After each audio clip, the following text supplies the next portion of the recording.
A young couple become the victims of a terrifying assault.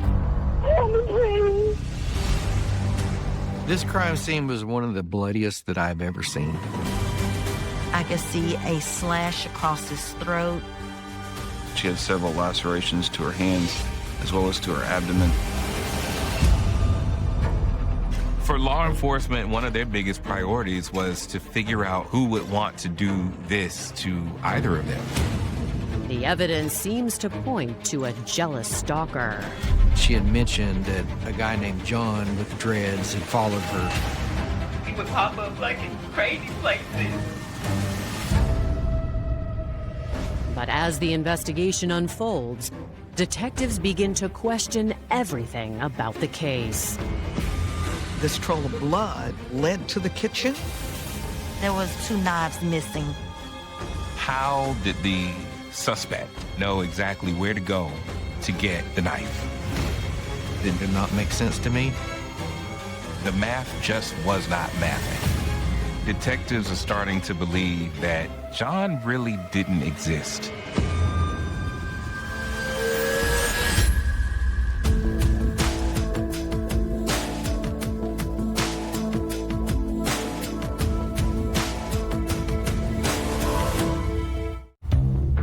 January 17th, 2010. It's 3:30 a.m. in Shreveport, Louisiana, when police receive an emergency call from 24-year-old Kimethia.Coleman. Shreveport police, what's your emergency? Somebody's trying to kill my boyfriend. Oh, I gotta kill your boyfriend? Oh, yes! She's saying that her boyfriend, Brian Spinks, they both have been attacked. This person ran out of the apartment, and she doesn't know where he is. Help me, please. I took the knife out of him. Help me, please. Okay, he was Sam. Help me. Minutes later, officers arrive at the address, where they find 29-year-old Brian Spinks lying motionless by the door. I could see stab wounds about the head. I could see a slash across his throat. There was a great amount of blood to where when you step into the living room, you could hear the sound of liquid in the carpet. They were able to quickly establish that Brian was dead. Kim is screaming hysterically, and she's yelling, "Why would he do this?" The officers secure the scene and escort Kimethia out of the apartment. They try to calm her down so she can explain what happened. Kimethia appeared to be in a state of shock. She was covered head to toe in blood, and she was very distraught. When they asked her who did this, she described a man with dreadlocks in a red shirt. She said he left. She didn't know which direction he went. It's normal for a victim or someone who sees a traumatic event not to be able to divulge what occurred right then. She was also injured, so we had to get her treatment and take her to the hospital. She had several lacerations to her hands as well as to her abdomen and her leg.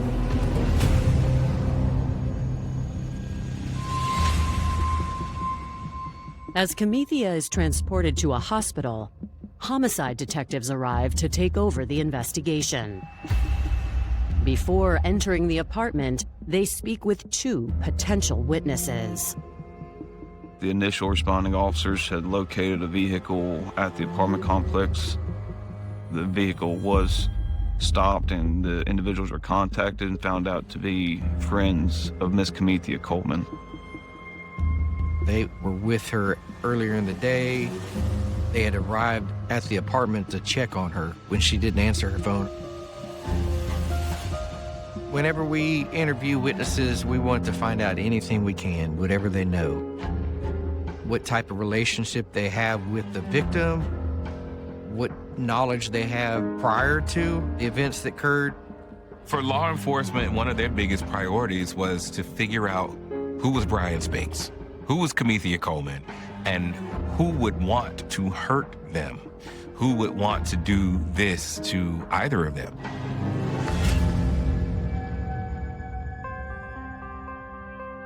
Brian Dennis Spinks was born December 15, 1980 in St. Louis, Missouri. He grew up in a family with a proud history of military service. Brian was the second child, but the first boy. And subsequently, he had 2 younger brothers. His father was in the military. Our mother, she was a DOD, Department of Defense employee for security assistance. It goes all the way back to his great-grandfather being in the Korean War. My father and my grandfather were both in World War II. And then, of course, me in the Marine Corps. After high school in 1999, Brian followed the family tradition and enlisted in the Air Force. But before he deployed, his life changed. I met Brian Spinks, I want to say back in the summer of 2000. It was my senior year of high school. Brian had just joined the Air Force, and he had swung by the high school to help with all the recruiters. Brian was very attractive, and his smile was remarkable. We dated for about 6 months, and I found out I was pregnant with Amani. In January 2001, Brian became a father, but the romance didn't last. He, of course, military obligations, and I felt alone because the military had #1 priority. He was going to do the full ride. Wouldn't have had a problem getting a job after the Air Force. Shortly after Monty was born, Brian was gone to Iraq. He took long tours. He, did what the best he could and spoke to his son when he could, had the relationship with his son's mom. They co-parented. It was very difficult, especially as Amani started getting older. When we did spend time together in person, we had a good time. He made me feel loved. I cried when he left. But I understand what he was doing. He had to serve his country. While stationed in Montgomery, he had a daughter with another woman in the Air Force. Once she became pregnant, she got discharged from the Air Force and went home to, I think, Buffalo, New York. So that was difficult in itself. And Brian only got to see her a few times. They did the best he could from a distance. But while on deployment, Brian's focus was on the men in his unit. Brian and I met when I was in the Air Force back in 2002. He and I were both stationed at Barksdale Air Force Base in Louisiana. He was kind of the organizer between all of us. We all just kind of meshed because this is the only family that we had. Our families were in different countries, different places, and he made sure that we had a place to come and congregate. By the time he returned home in 2008, Brian was ready to focus on his family. When he came home, it was always about Amani. It was good, He talked, he checked on me. I ain't want for nothing. At a friend's get-together later that year, Brian met someone new, a young woman named Kimethia.Coleman. Kimethia.Coleman was from a small town about 30 minutes outside of Shreveport. Just about everyone who knew her loved her and liked her. She was very popular. Prom queen, homecoming queen, you name it. Kimethia was a very sweet girl. I talked to her almost every Sunday, and she would always be in church. Kimethia went on to go to Grambling State University. She chose a life of service as a social worker. She dedicated her life to serving and helping other people. She was seemed like almost the perfect girl to introduce to your family and to settle down with. Brian had never been this serious about someone until Kimethia came along. But little more than a year after they began dating, Brian has been killed by an unknown assailant. And investigators are now questioning 2 women outside the couple's apartment. One was a longtime friend, the Kimethia.Colemans, and then the second individual was her sister. So the friend advises that she had been at the club with her sister and Miss Coleman downtown in Shreveport. The women say Kimethia seemed upset that evening, and it had something to do with another man. She had mentioned to the sisters that a guy named John with dreads had followed her. One of the sisters said that she did see someone at the club with dreads, but a lot of black males at that time wore dreads, and so nothing stood out to her. They say Brian was also at the club, but neither he nor Kimethia stayed for long. There's a brief conversation between the two, and Brian leaves. Then the friends notice, minutes later, Kimethia leaves. And within a few minutes of Kimethia leaving, they left to see if Kimethia's car was still there, and they didn't see it. So they went to Brian's to make sure she got where she was going. When they got there, they heard the screaming, and they saw the police coming, and they knew something was terribly wrong. To detectives, the women appeared genuine in their account of the evening. So the investigation is just beginning. We didn't have enough to go on, so we needed to speak with Kimethia to find out who is John and get more information on why he followed her to Brian's apartment. Coming up, evidence reveals the brutality of the attack. The fact that the knife was broken is indicative of a very powerful or angry strike. And detectives speak with Kimethia. No, or she got a gentleman. They come back from the kitchen.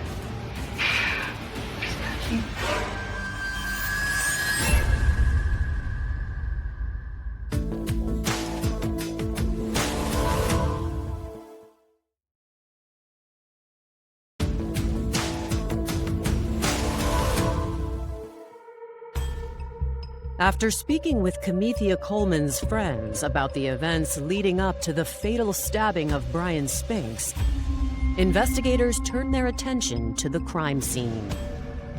Police are not able to talk to Kim.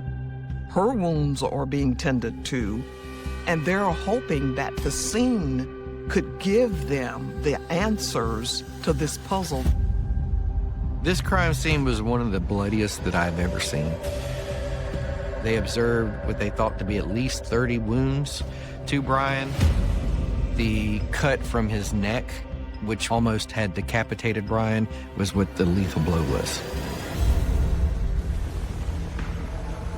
The amount of blood in the apartment and the amount of injuries that Brian sustained is indicative of a person with a lot of rage or anger. They have some reason to be mad enough to do that kind of damage and that much damage to another individual. The murder weapons, a pair of knives found near Brian's body, seem to confirm their assessment. There was a knife that was intact. There was also another knife that was close by that was a handle, and the blade was located in another part of the living room. The fact that the knife was broken is indicative of a very powerful or angry strike. This trail of blood led to the kitchen, and they noticed that on the kitchen counter is this knife block. There was 2 knives missing from the knife block that also match the knives that were laying next to Brian Spinks' body. And now they are able to kind of put the pieces together that these 2 knives came off the kitchen counter.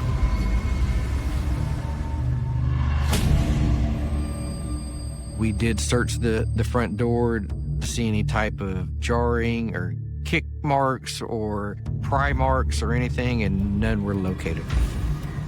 They start wondering, how did he get in? Did someone leave a door unlocked? Police canvass the apartment complex, but none of the neighbors they speak to saw what happened. That leaves one person who might be able to identify the killer, and she's in the hospital. Police now find that Kimethia's wounds are not life-threatening, so they are able to talk with her. Kimethia was brought to the Violent Crimes Office there at the Shreveport Police Department, roughly around 7 a.m. Obviously, we all know why we're here. We're investigating the stabbing of Brian. Is he okay? We'll discuss all that in a minute. Will you talk to us? Is Brian okay? It's always my mom. He's dead. His ass followed me. Kimethia tells police that she was out on the town. It was a girls' night out. They went to a couple of different establishments, had a few drinks, and then they ended up at Gigi's. Gigi's is one of the larger clubs in downtown Shreveport. Not long after they got to Gigi's, they saw Brian. Tell me about that. We talked and he got upset and he left. Kimethia advised us that whenever her and Brian went out separately, that they weren't supposed to meet up at the same club or go to the same places. They had an agreement that if one comes to the club, the other one has to leave. So Brian leaves.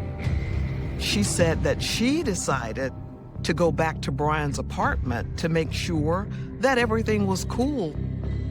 Kimethia advised us that her and Brian were back at his apartment. And they were kind of talking. All of a sudden, and he stabbed Brian. He had like 2 or 3 times.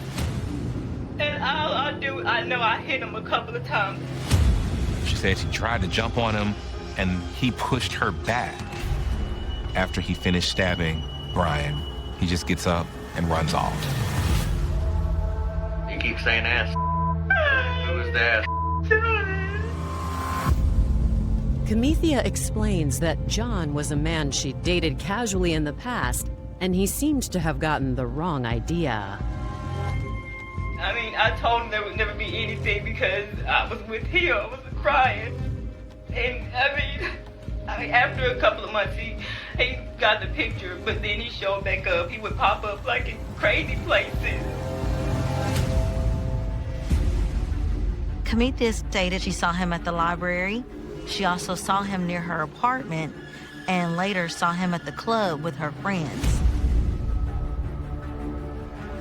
Despite the alarming run-ins with this man over the past month, Kimethia seems strangely unable to provide investigators with any details. She could never tell us a phone number, or she couldn't even tell us his last name. She stated that he drives different cars and he will call her from different payphones. And the fact that she can't give us specific information about this John had us starting to question exactly what she was telling us. Police realized that she could still be in shock. So they decide to go to the cell phones. They asked Kimethia for permission to go through her cell phone. There are 3 voicemails on her phone. 2 of them are from friends talking about going out that night and making plans for the night. And then that 3rd voicemail is from Brian. He left the voicemail in between the time he left the club and the time that she arrived at his apartment. He advised that he was done, he was breaking up with her. Prior to us hearing that, it appeared that her and Brian's relationship was fine. As the detectives confront her with this voicemail, she changes. Her demeanor changes. Hey, Kim. Why did he break up with you, Mom? He didn't break up with me tonight. He always go through this. It's not a big deal. Officer just left him at the morgue. So yeah, it's a big deal. It's a very big deal.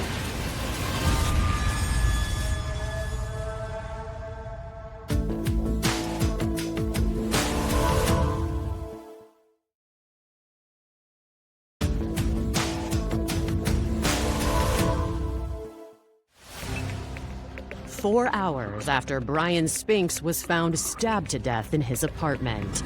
Investigators have just heard a voicemail from that same night in which he broke up with his girlfriend, Kimethia.Coleman.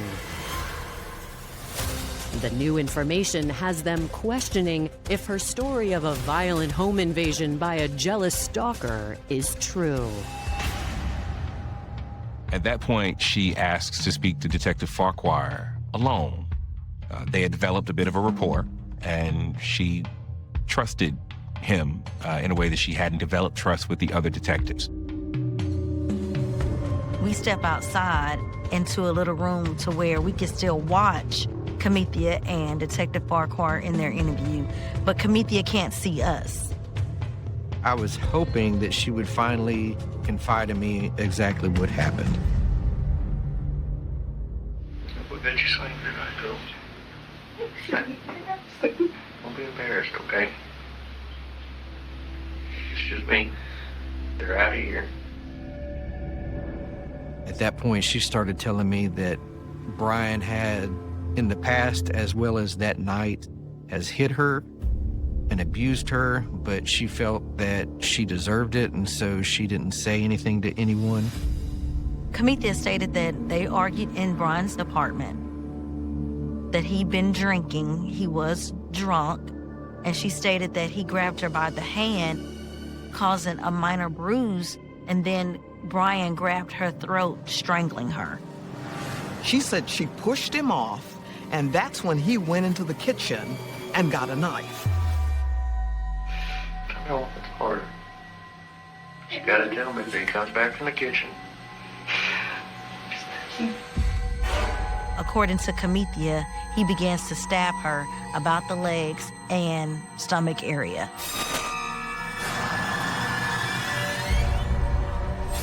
She said she had to do something in order to defend herself in that moment. So she, at that point, got up, went into the kitchen, got her own knife. And I was like, if I don't do something, I'll kill you.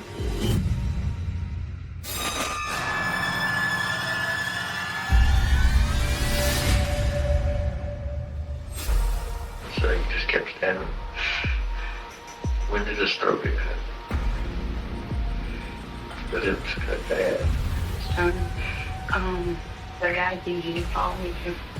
Sean did? Mm-hmm. Was he in the apartment when all this happened? Yes, he did. He did come in, and I was like, I was what are you doing there? She's changing the story now.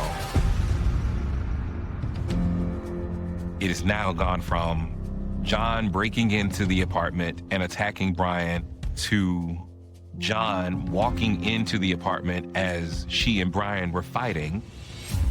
It kind of confused her story. The fact that she brought John back in did not make sense to me. So he showed up in the middle of y'all fighting? And what all did he do? He got the knife and just started jabbing or whatever. I guess he was trying to make it look like I did. It made no sense to anyone in that room. Like, the math just was not mathing. At this point, detectives are starting to believe that John really didn't exist.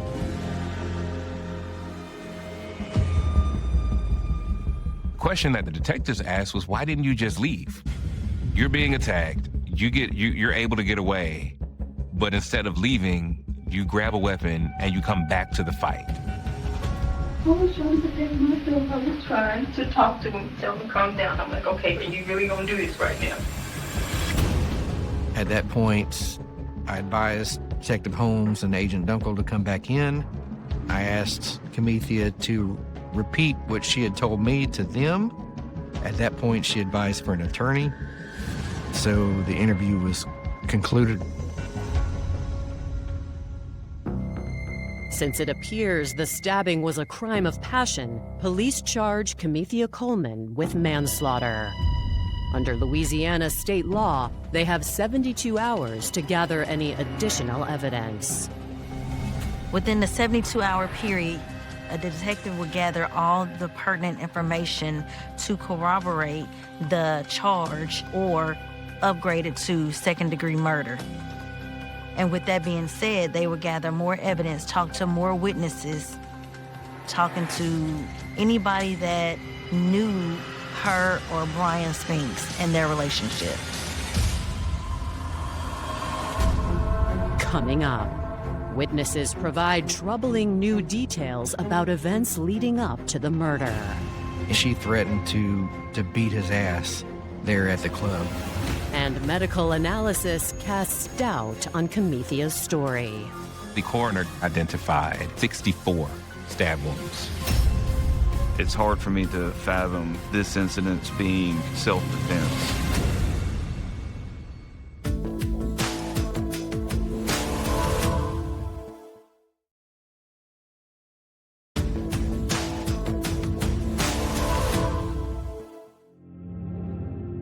It's been nearly 12 hours since Brian Spinks' murder, and loved ones have started to learn the tragic news.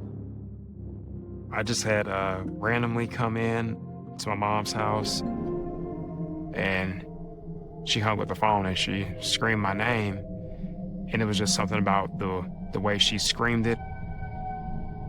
And she told me the news that Brian was killed. Just in shock.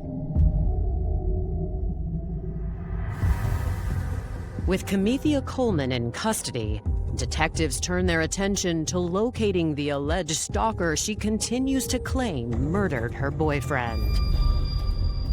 Now that Kimethia's story is not making much sense, it's very important for police to rule out the John theory.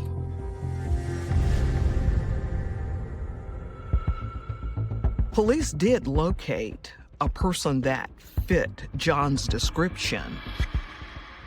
He said he didn't know Kimethia and he didn't know Brian. They weren't able to find any type of evidence on him, no blood, no knife wounds.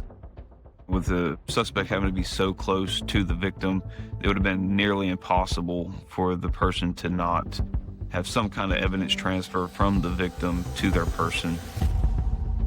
Blood is very slippery, and when someone is stabbing someone, generally the knife will slip and they will cut themselves during the event. This gentleman that was stopped had no injuries whatsoever on him. It was very clear, this is not John. Not only are investigators unable to find John, there is no evidence he exists at all. Surveillance cameras were captured from Gigi's. There was no black male with dreadlocks with a red shirt that was walking around Gigi's, stalking her. We were unable to locate any witnesses that saw this guy, John, or any video to corroborate Kimethia's statement that she saw him at the club or that she saw him at the library.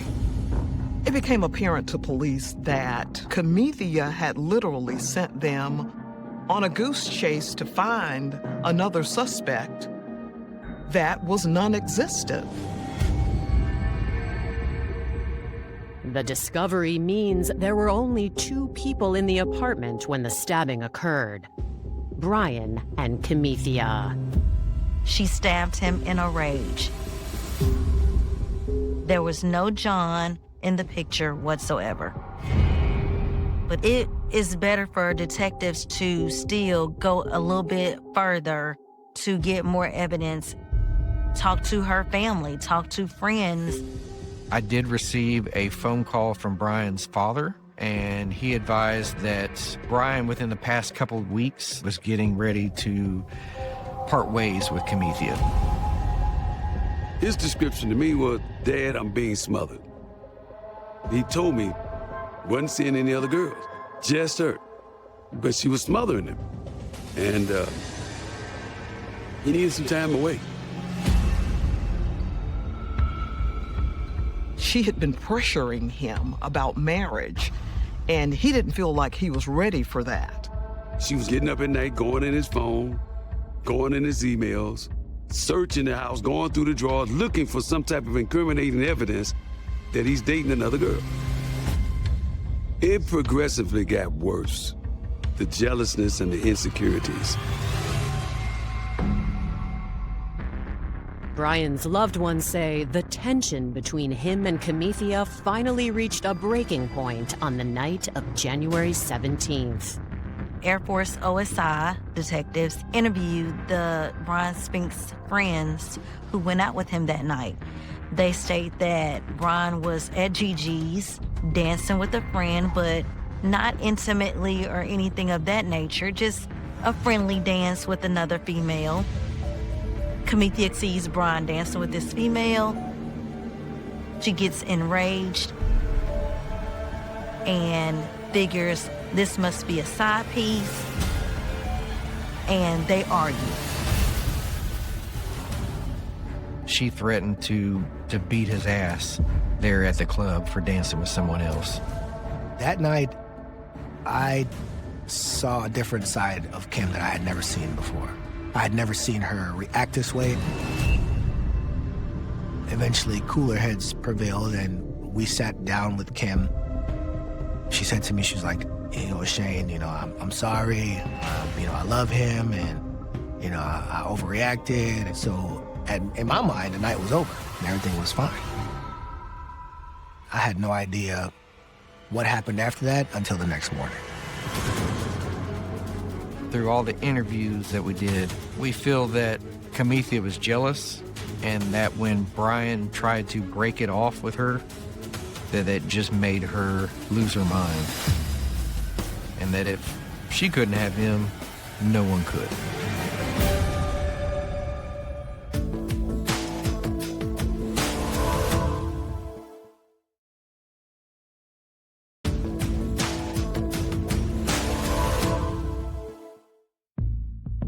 Police in Shreveport, Louisiana have arrested Kimethia.Coleman for stabbing her boyfriend Brian Spinks to death.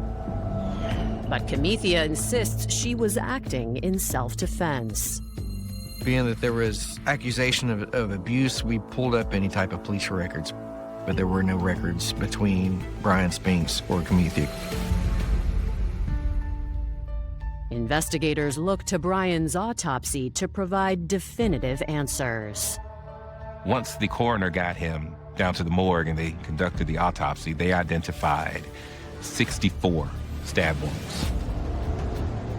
When somebody's trying to defend themselves from an attacker, they are trying to de-escalate the situation, trying to put a little distance between them and their attacker just to stop the incident from occurring. It's hard for me to fathom this incident being self-defense.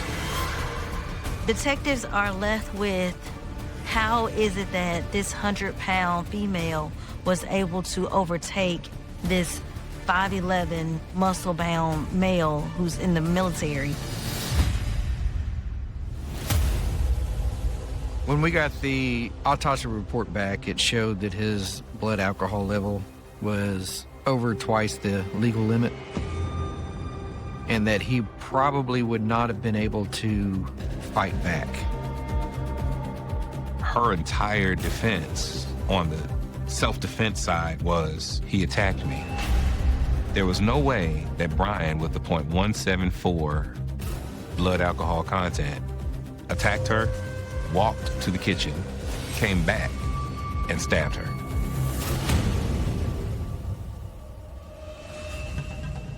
Kimethia's own injuries also seem to contradict her story. She first claimed that John had stabbed her, and then she claimed that Brian had stabbed her during their fight in which she was defending herself. But the Caddo Parish coroner said that they were not penetrating, that they were superficial wounds, which would lead him to believe that they were self-inflicted. Maybe the murder was not premeditated, But she went to extreme lengths to create evidence, to create the optics that would support her story. She was desperate to stay out of trouble, so much so that she harmed herself.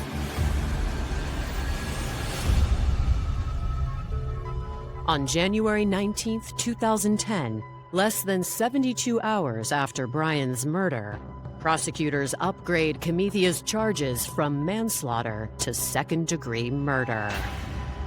Second-degree murder is the intentional killing of another person, whereas manslaughter is killing someone in the heat of the moment. The fact that she did 64 stab wounds to him as well as a severe laceration to his throat was more indicative that she meant to kill him. The behavior they said she displayed wasn't the Kim I know, wasn't the Kim I've talked to. I couldn't believe the viciousness. A trial date is set, but as her day in court approaches, Kimethia's attorneys introduce a new strategy for her defense. She pleaded not guilty by reason of insanity. There were motions filed, there was a mental evaluation conducted, and she was deemed incompetent to stand trial. She was transferred to a mental health facility for 90 days. At the end of that 90 days, she had a second evaluation. November 2011, it was determined that Kimethia.Coleman was able to stand trial and testify. On April 23, 2012, Kimethia.Coleman's murder trial begins. Despite the results of her psychiatric evaluation, her defense remains the same. Battered wife syndrome was one of the elements of her insanity defense, that she was beaten enough and that she was abused and endured so much abuse that one day she just couldn't take anymore and she fought back. The defense tried to paint Brian as an abusive person and tried to claim that he had PTSD because he had served in the Middle East and that he came back and took all of that out on Kimethia. For prosecutors, the question is whether the jury will believe it. Only two people know what really occurred during the relationship, and one of them is no longer here to tell their story.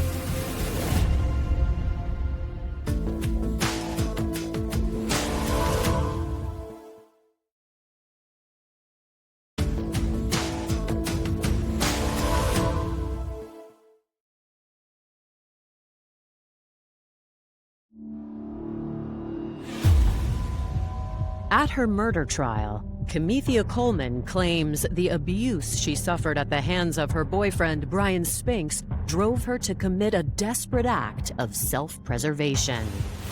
Police and prosecutors say otherwise.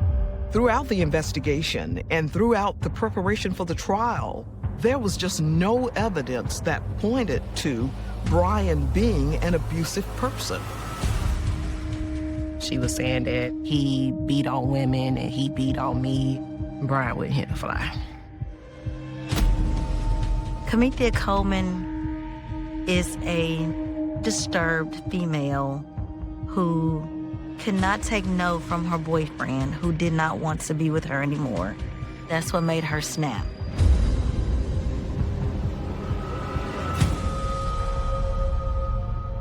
Prosecutors present Kimethia's 911 call as definitive proof her actions were premeditated.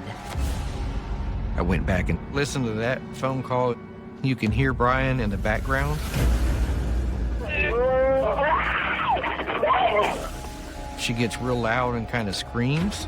And if you listen closely, you can hear Brian start to gurgle.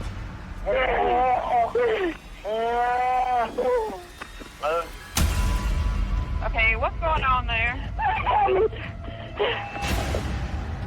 I think that is when she delivered the final blow while she was on the phone with 911. Hearing his voice one last time, crying for help. was truly gut-wrenching. I can't imagine a human being doing what she did to somebody. What she did was... That man didn't deserve to leave like that.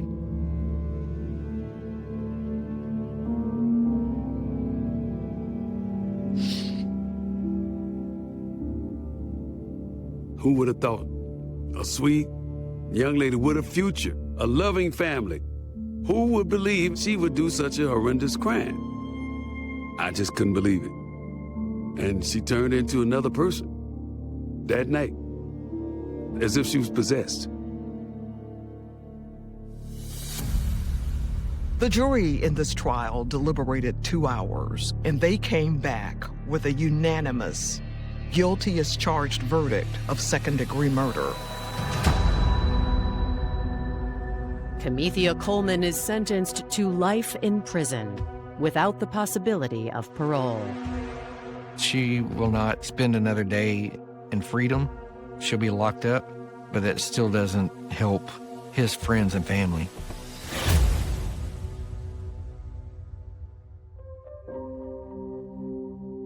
We was trying to plan Amani a big surprise birthday party because it was going to be the first time Brian was in the U.S. when his birthday hit.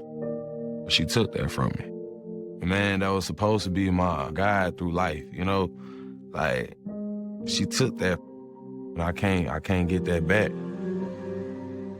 I believe Brian would be extremely proud of his son, of the man that he has become.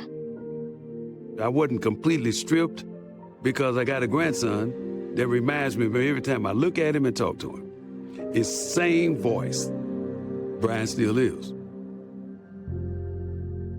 We respect what he did in the service, the sacrifice that he made. Great father, willing to do anything for the kids, even though it's from afar. I still feel his spirit around me. He was a good person, you know? No matter what happened, you know, even how he died, that ain't who he was. My father wasn't abusive. He took care of his kids. I just want people to know that my father was a good man.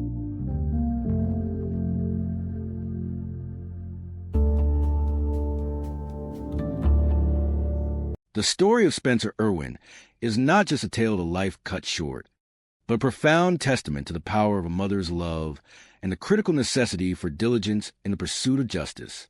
It is a narrative that challenges the assumptions often made by those in authority and underscores the dignity that every individual, regardless of their personal struggles, deserves in death.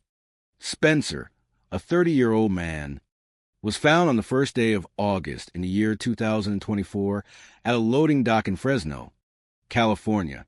He was naked and surrounded by the stark reality of an industrial space, a scene that authorities were quick to categorize as a predictable outcome of substance use. For the Fresno Police Department, the initial assessment was swift and largely dismissive.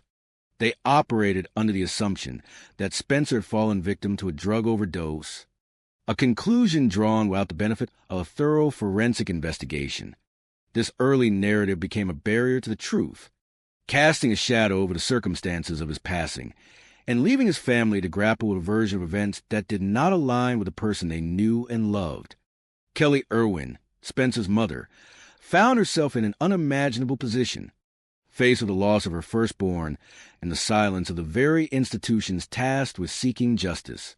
She chose to embark on a journey of discovery that would span months of relentless investigation. Kelly knew her son. She knew his struggles with alcohol, yet she also knew his character, his openness, and his profound capacity for empathy. She recognized that the official narrative did not account for the complexities of his final days. When the toxicology results eventually returned in the month of September, they defied the initial assumptions of the authorities. While alcohol was present in his system, it was at a level that did not suggest a lethal overdose, and other substances found were not at levels that would explain his death. The official ruling of natural causes, attributed to probable sudden cardiac death, provided no clarity as to why a young man would be found undressed and in such a remote location. The absence of a formal autopsy during the critical period following his discovery remains a point of significant contention and a source of profound heartache for his family. The investigation, driven by Kelly's unwavering dedication, began to reveal a timeline that suggested much more was happening than the authorities had initially acknowledged. She meticulously traced Spencer's movements, from his efforts to seek help for his struggles to his interactions with individuals who occupied his periphery. The existence of surveillance footage, which Kelly pursued with a persistence that should have been the responsibility of law enforcement, offered glimpses into a night that remained shrouded in mystery.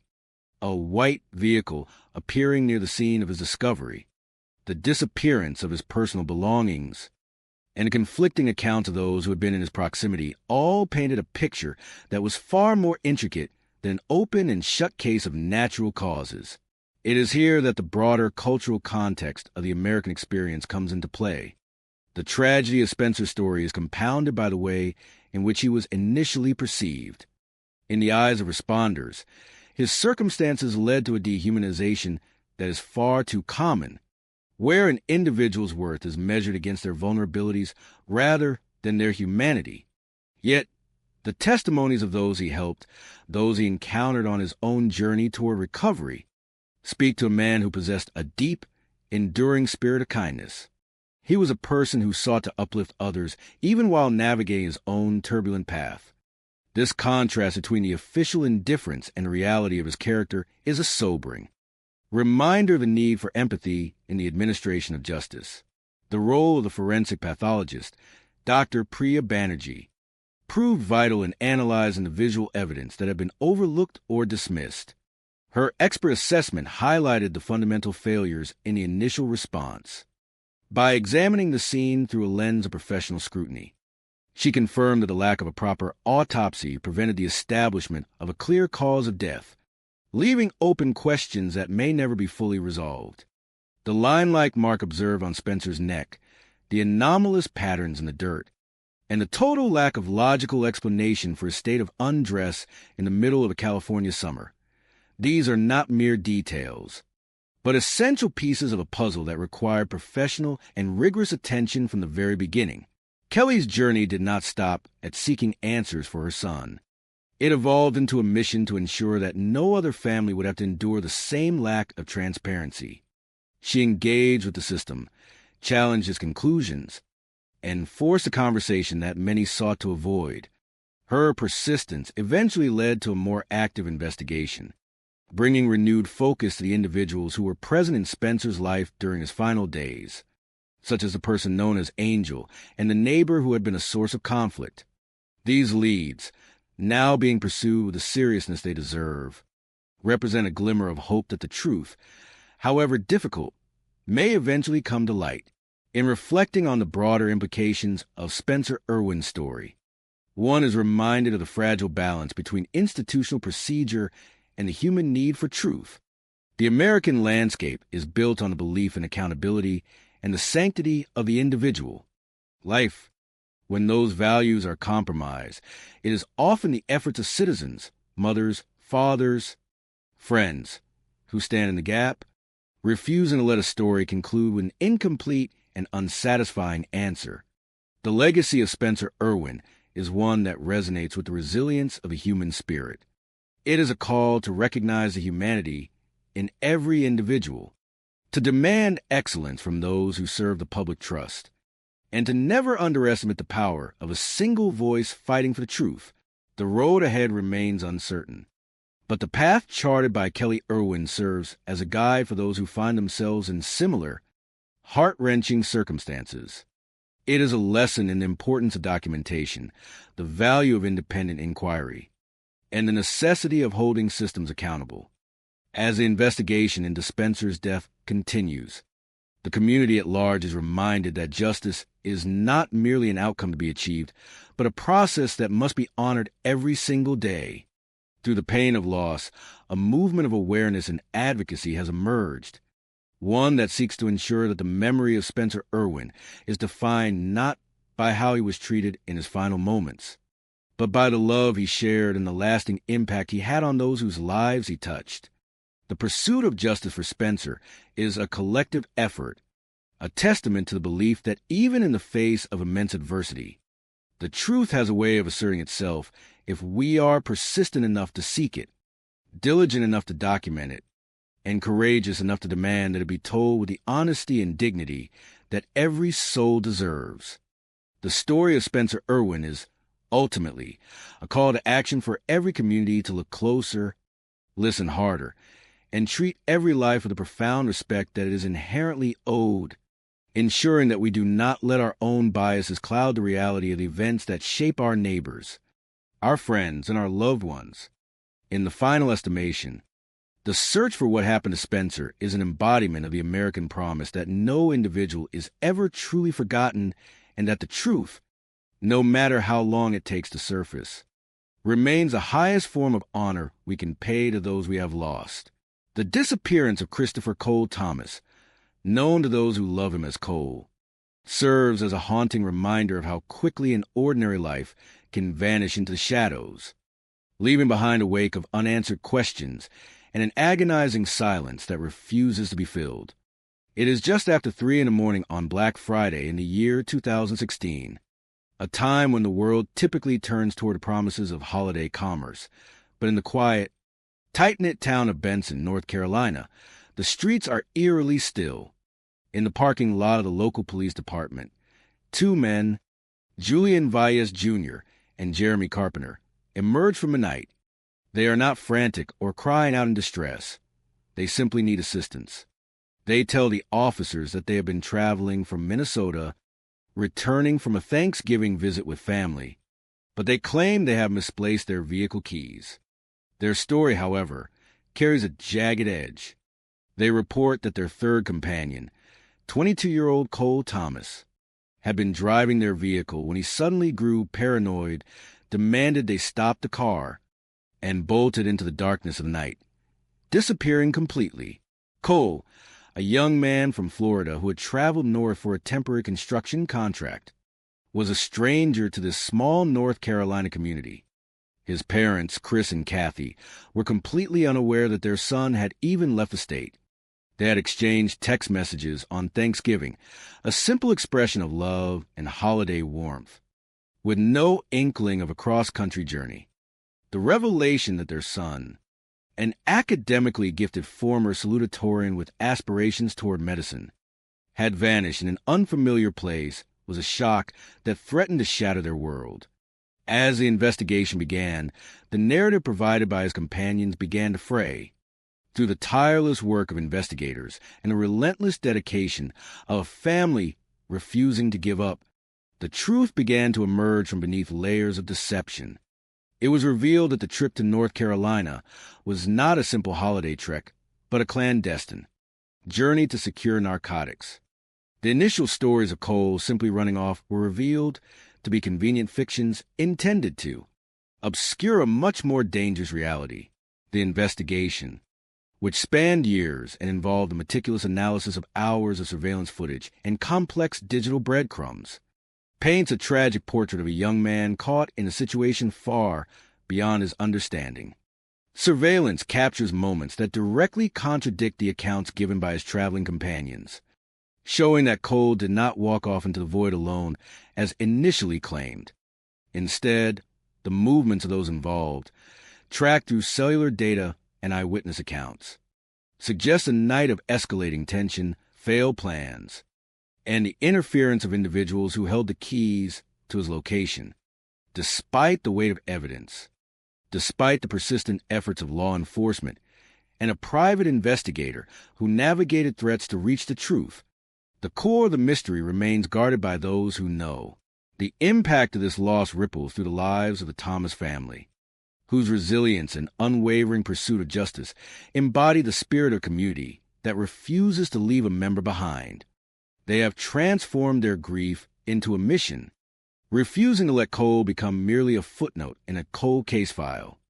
The legal proceedings that followed, involving multiple individuals and charges of obstruction and concealment of death, provided only fragmented clarity rather than the full account that the family deserves. Some of the individuals involved have since faced other legal battles, And the passing of Jeremy Carpenter in the year 2024 has permanently silenced one perspective on that fateful night, deepening the mystery surrounding Cole's final moments. Yet, there remains a flicker of hope. Technology and the persistence of the Benson Police Department have brought investigators closer to the truth than ever before. The digital trail left by cellular devices suggests that the events of that night did not end in Benson, but shifted elsewhere, leaving behind a trail that continues to be scrutinized. The collective memory of those involved may be selective, but data does not forget, and the search for Cole continues with a profound commitment to human dignity and the need for closure. The story of Christopher Cole Thomas is more than a cautionary tale. It is a testament to the enduring bond between parents and their child, and the strength required to face the darkest of circumstances with hope. The call for justice remains open, and the community stands with the Thomas family, waiting for the one piece of information that will finally bring their son home. Anyone with information regarding the whereabouts of Christopher Cole Thomas is urged to contact the Benson Police Department or the North Carolina State Bureau of Investigation, as someone somewhere possesses a truth that will finally allow a grieving family to find peace. This is a case that possesses elements so unsettling that they defy belief, a narrative that sinks its hooks into the psyche with a relentless, haunting grip. It is one of those rare instances where reality fractures, where the lines between tangible struggle and the seemingly supernatural blur, until the lore surrounding the event begins to dwarf the hard, cold fact of the case itself. Yet, if one peels back the layers of speculation, the evidence tells a story of a family yearning for a fresh start, a family standing on the precipice of a new beginning, only to have that future abruptly stolen by an unknown force. If this interpretation holds true, it suggests that someone is currently escaping the consequences of a terrible act, because these deaths remain officially classified as undetermined. The investigation is no longer active, leaving a chilling question hanging in the air. Will justice ever find its way to the doorstep of the Jameson family? The story does not truly begin on the 17th day of October in the year 2009, but that is the day the world first realized something had gone irreparably wrong. It was on this date that the Latimer County Sheriff Office received a report regarding an abandoned pickup truck located on Panola Mountain, a rugged, remote section of the larger Sandboys Mountain in Latimer County, Oklahoma. The vehicle had been spotted by locals days earlier, but it was not until this day that a passerby noticed a small, emaciated dog trapped within the locked confines of the truck. By the time Sheriff Israel Beecham and his deputies navigated the challenging terrain to reach the site, darkness had already descended, forcing them to shatter a window to rescue the suffering animal. It was evident the dog had been abandoned for days, hovering on the very edge of expiration. Yet, as strange as the presence of the neglected dog was, it proved to be among the least baffling discoveries within the vehicle. According to reports, the keys remained in the ignition, despite the doors being securely locked. A personal communication device, several coats, and various personal items were found discarded inside, including a purse and a bag containing $32,000 in cash tucked beneath the seat, alongside the identification documents belonging to Bobby and Sherilyn Jameson. Authorities discovered a 7-page letter penned by Sherilyn to her husband. The document reads as a testament to a soul in turmoil, Bobby Jameson. I am writing you this letter with a spirit of truth and shame. I am asking you forgiveness for ever coming into your life, for everything that I have done to you that has hurt or offended you.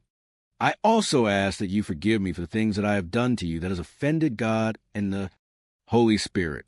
You have broken my heart and called me names like whore, bitch, and I rebuke you and pray for your soul. You are a very toxic person. You need to find happiness. You contaminate everyone that you are around. It breaks my heart and saddens my soul that you have turned into the monster that you are. Thank God for. The letter trails off into uncertainty, perhaps interrupted by the very chaos that defined their final days. The text continues with harrowing accusations, maybe you and me both, that with the force that you beat me on the spine, that I did not have a heart attack or being paralyzed from the neck down. You have tried to take my life on more than one occasion. I would not wish my daughter to be raised in foster care because of you being in prison for attempted murder and her mother dead. You have put me in the corner so many times that you have brought the worst out in me. There is no need to keep writing. I will pour my pain out in my own journal. Thank you for my daughter. That is all God intended to happen. We were never meant to be together. I fear for your soul. Signed, Sherilyn. At this early stage, Sheriff Beecham and his team possessed almost no knowledge of the Jameson family. The contents of the letter, filled with dark intimations of attempted murder, raised the immediate, terrifying specter of a family annihilation. However, no evidence was found to support such a scenario. No counter letter from Bobby existed, nor was there a suicide note. Investigators did determine that it was Bobby who had initiated the trip to the mountain. He had consulted a realtor regarding a parcel of land for sale in the area. The realtor, familiar with the treacherous, undeveloped nature of the terrain, offered to guide them to the location, as it was notoriously difficult to navigate. Bobby, however, was adamant about taking his wife, Sherilyn, and their 6-year-old daughter, Madison, to the site alone. If she could simply provide the coordinates, he insisted they would be fine. She obliged, and the family departed on the 8th of October. When investigators examined the digital device recovered from the truck, they found the GPS coordinates for the land. The data suggests they arrived on the 8th of October at approximately 2:15 in the afternoon. Yet, the subsequent events complicate any theory of a premeditated act. The GPS indicates the family spent time exploring the near 40 acres. At 2:51 in the afternoon, they captured a photograph of Madison that would later become a haunting fixture of case. In the image, the young girl stands before a cluster of rocks in the woods. It is a candid shot, her arms crossed, her mouth slightly parted, captured in a moment of quiet. Ordinary life. This discovery confirms that the family possessed a device while traversing the woods, and yet they ultimately returned to their vehicle. The truck was discovered positioned on a narrow, one-lane road with steep drops on either side, aimed as if they were prepared to descend the mountain and head home. What stopped them remains a central mystery. The immediate area surrounding the truck showed no signs of a struggle, no blood, and no indications of a violent confrontation. While it is possible that severe rainstorms in the days following their disappearance could have compromised physical evidence, the scene remained disturbingly vacant. Authorities faced the daunting task of searching a landscape that defies easy navigation. This was not a region of manicured paths or established neighborhoods, but a place where those who lived there often chose to exist entirely off the grid. This was, in fact, the dream that had drawn the Jamisons to the mountain. They intended to purchase land, reside in a repurposed shipping container, and homeschool Madison. It was a vision of life stripped back to its essentials, a pursuit of a quiet, isolated existence that today feels resonant to many seeking an alternative to modern complexities. Massive search operations ensued, spanning from the base of the mountain through the northern reaches into an area known as Smokestack Hollow. Searchers battled not only the inherent, rugged wilderness, but also the aftermath of recent torrential rains, which rendered the brush thick, muddy, and exhausting to traverse. They searched for days and then weeks, but found no trace of the family. The real clues, it appeared, were buried deep within the history of the Jamisons' lives before they had ever set foot on the mountain. Bobby and Sherilyn had met around the year 2002 and married in 2004, a union that many in their circle viewed with skepticism. Those who knew Bobby described a profound transformation after he entered a relationship with Sherilyn, once considered bright and creative. Bobby appeared to slip into a cycle of substance dependency alongside his wife. Sherilyn suffered from significant mental health challenges, including bipolar disorder, major depressive disorder, and attention deficit hyperactivity disorder. While she was prescribed medication, her adherence to her regimen was inconsistent. and reports suggest that her reliance on painkillers may have begun as an attempt to self-medicate.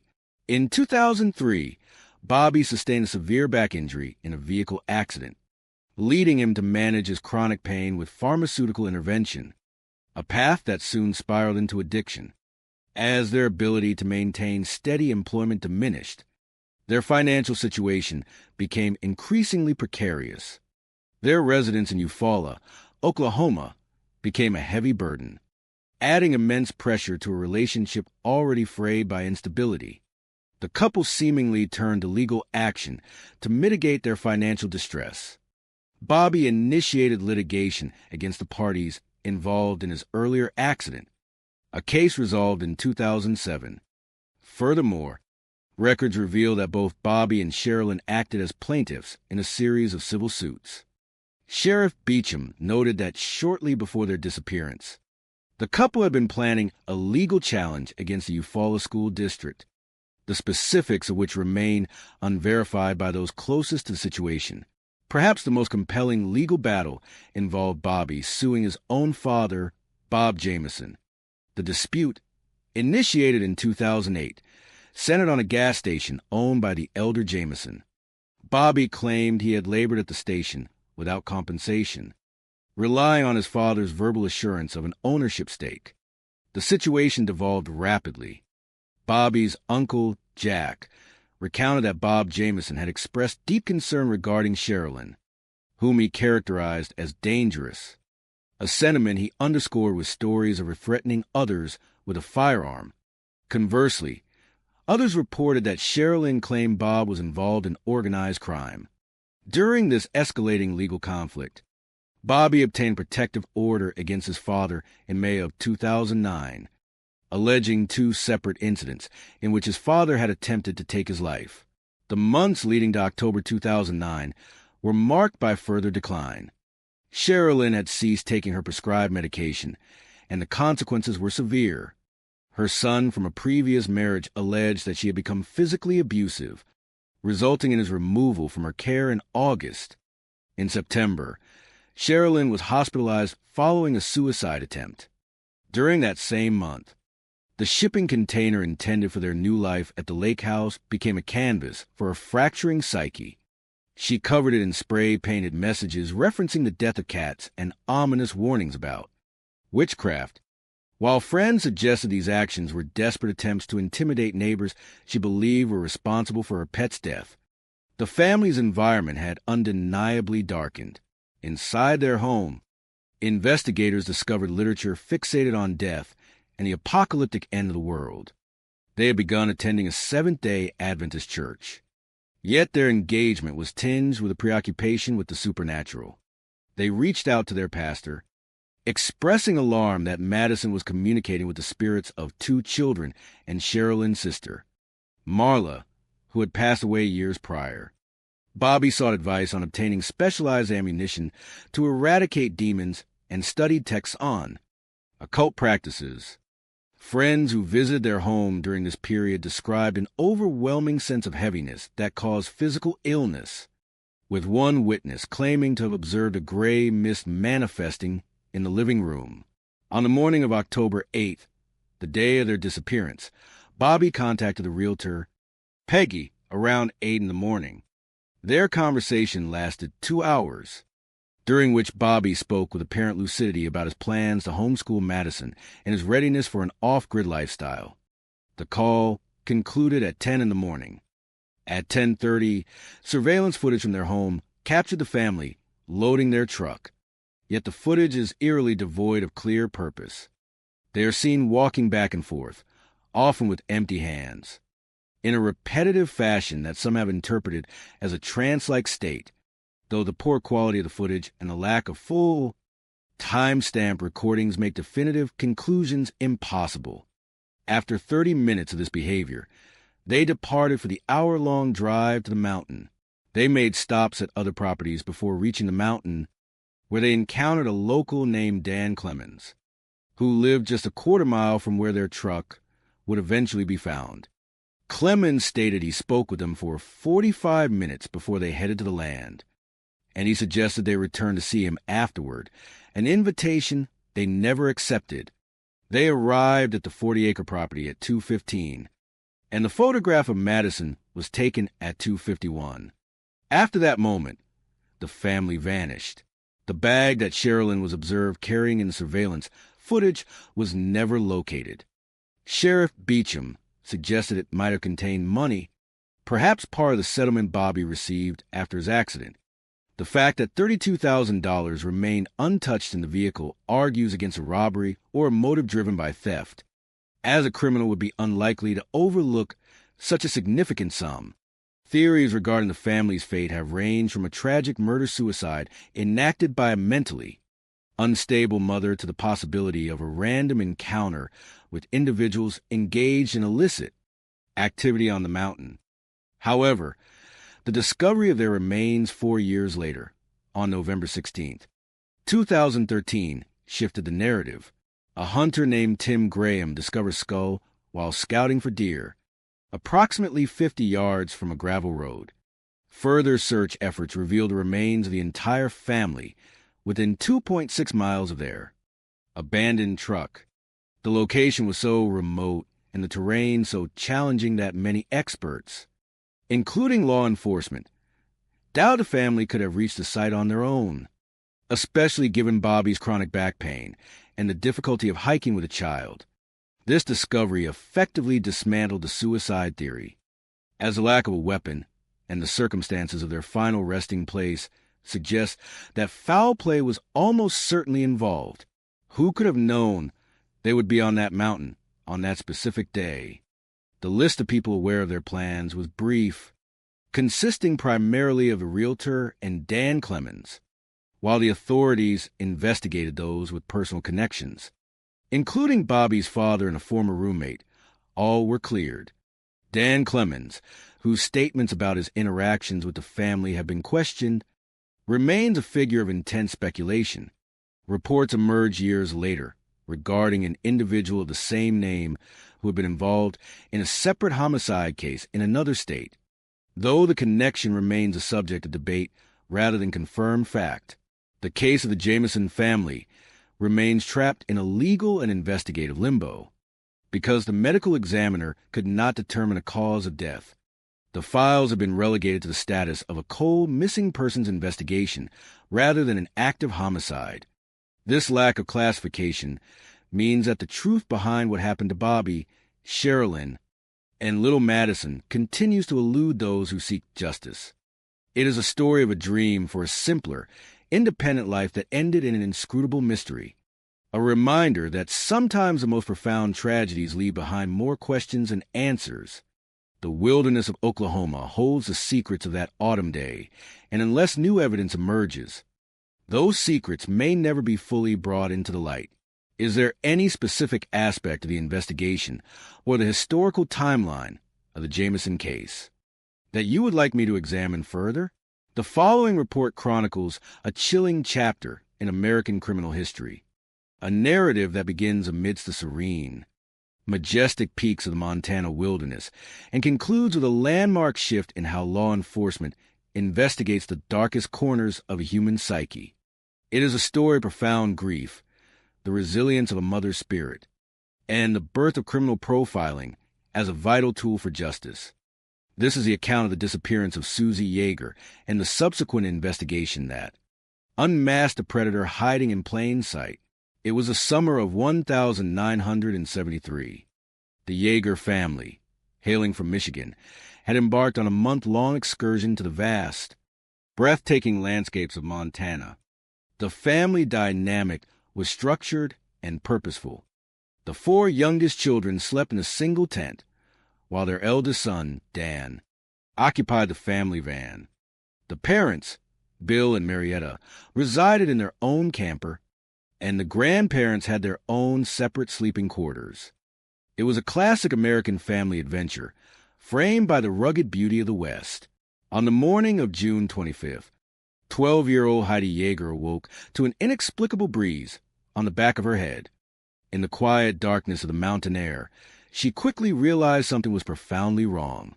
She reached out, her hand touching the cold grass, and upon closer inspection, she discovered a gaping hole sliced through the back of the tent. Her 7-year-old sister, Susie, who had been sleeping right beside her, was gone. The ensuing panic was immediate. Bill and Marietta searched frantically with flashlights, but the only remnants of their daughter were her stuffed animals lying in the grass near the incision in the tent. As the light of dawn crept over the horizon, a trail was discovered in the dew, leading away from the campsite toward the parking area, along with a rock marked by reddish-brown stains.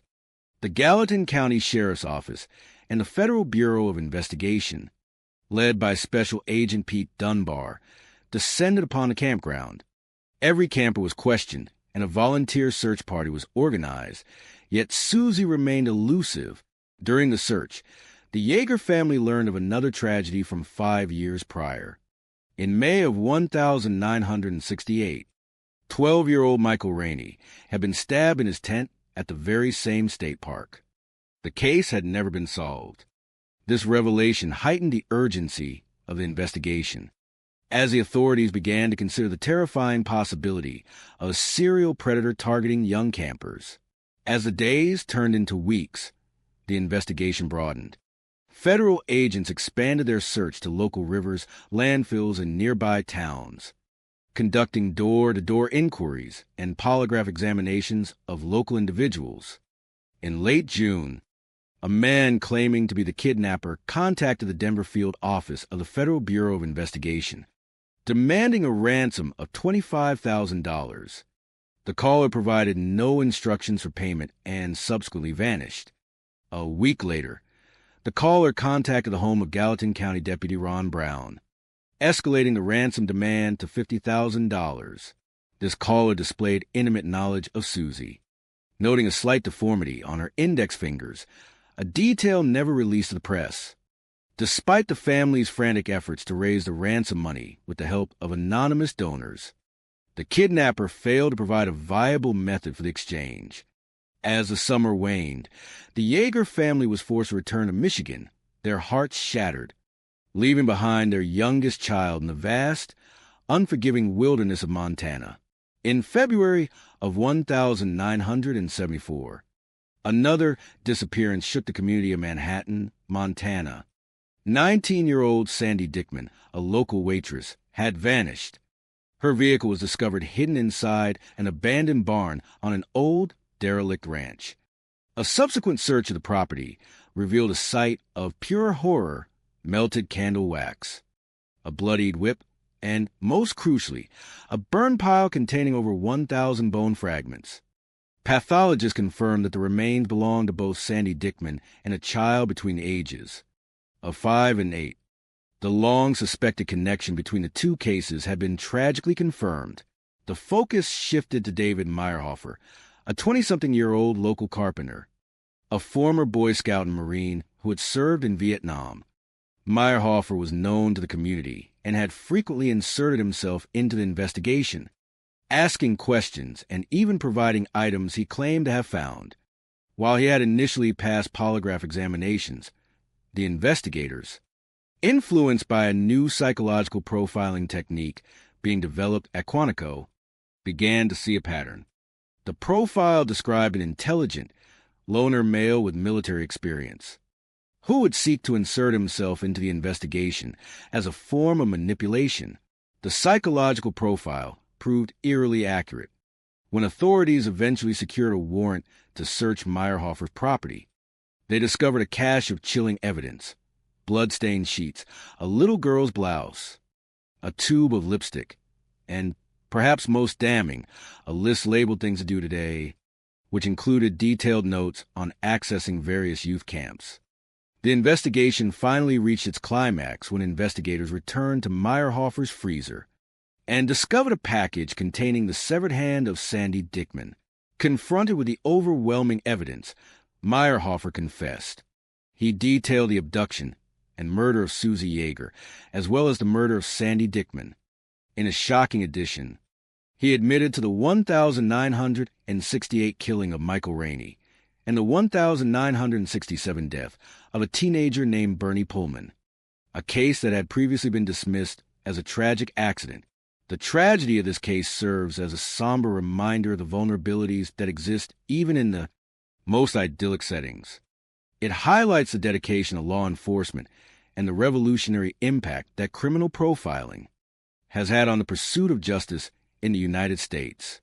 While David Meyerhofer chose to end his own life in his jail cell shortly after his confession, preventing a full accounting of his potential crimes, the memory of Susie Yeager and the other victims remains a testament to the need for vigilance, community unity, and the enduring strength of the human spirit in the face of unimaginable darkness.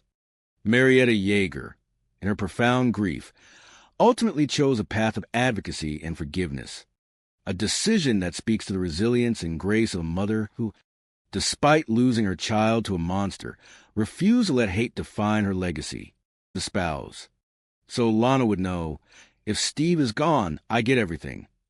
If somebody wanted to do something malicious like this, all they had to do was get rid of the will, and everything belonged to them.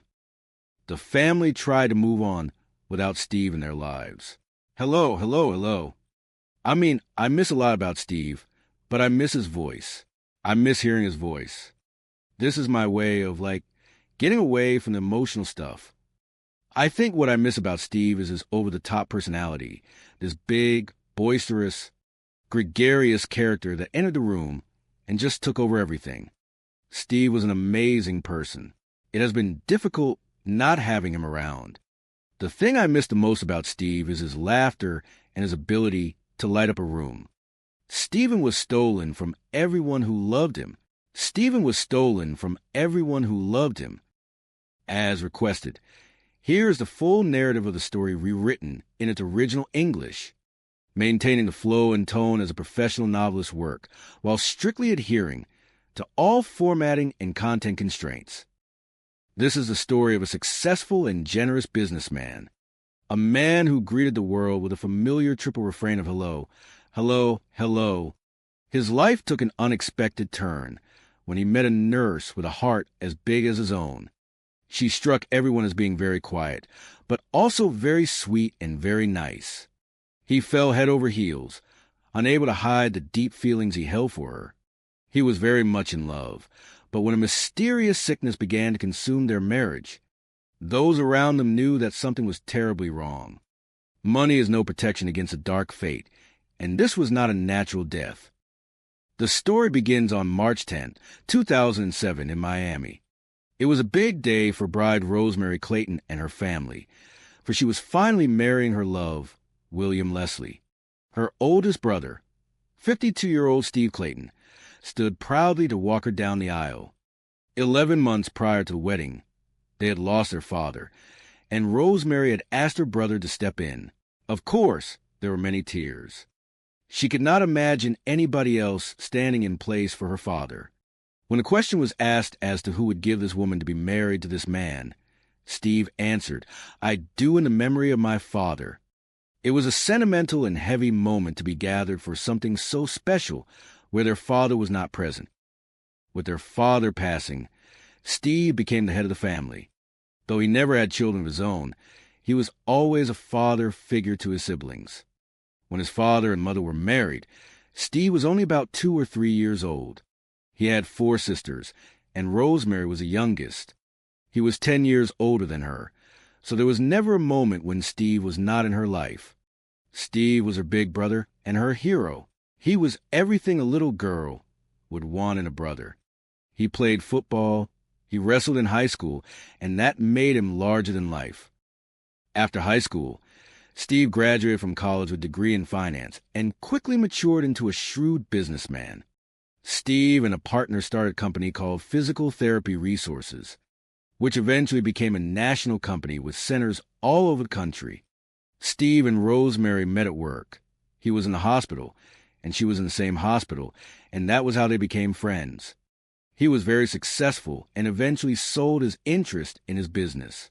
Basically, from that point on, he was retired.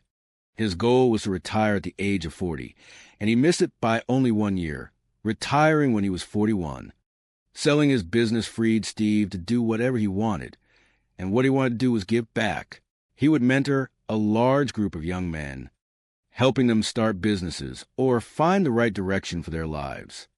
Steve was extremely generous with not only his resources, but also his time, and he always had time for his family.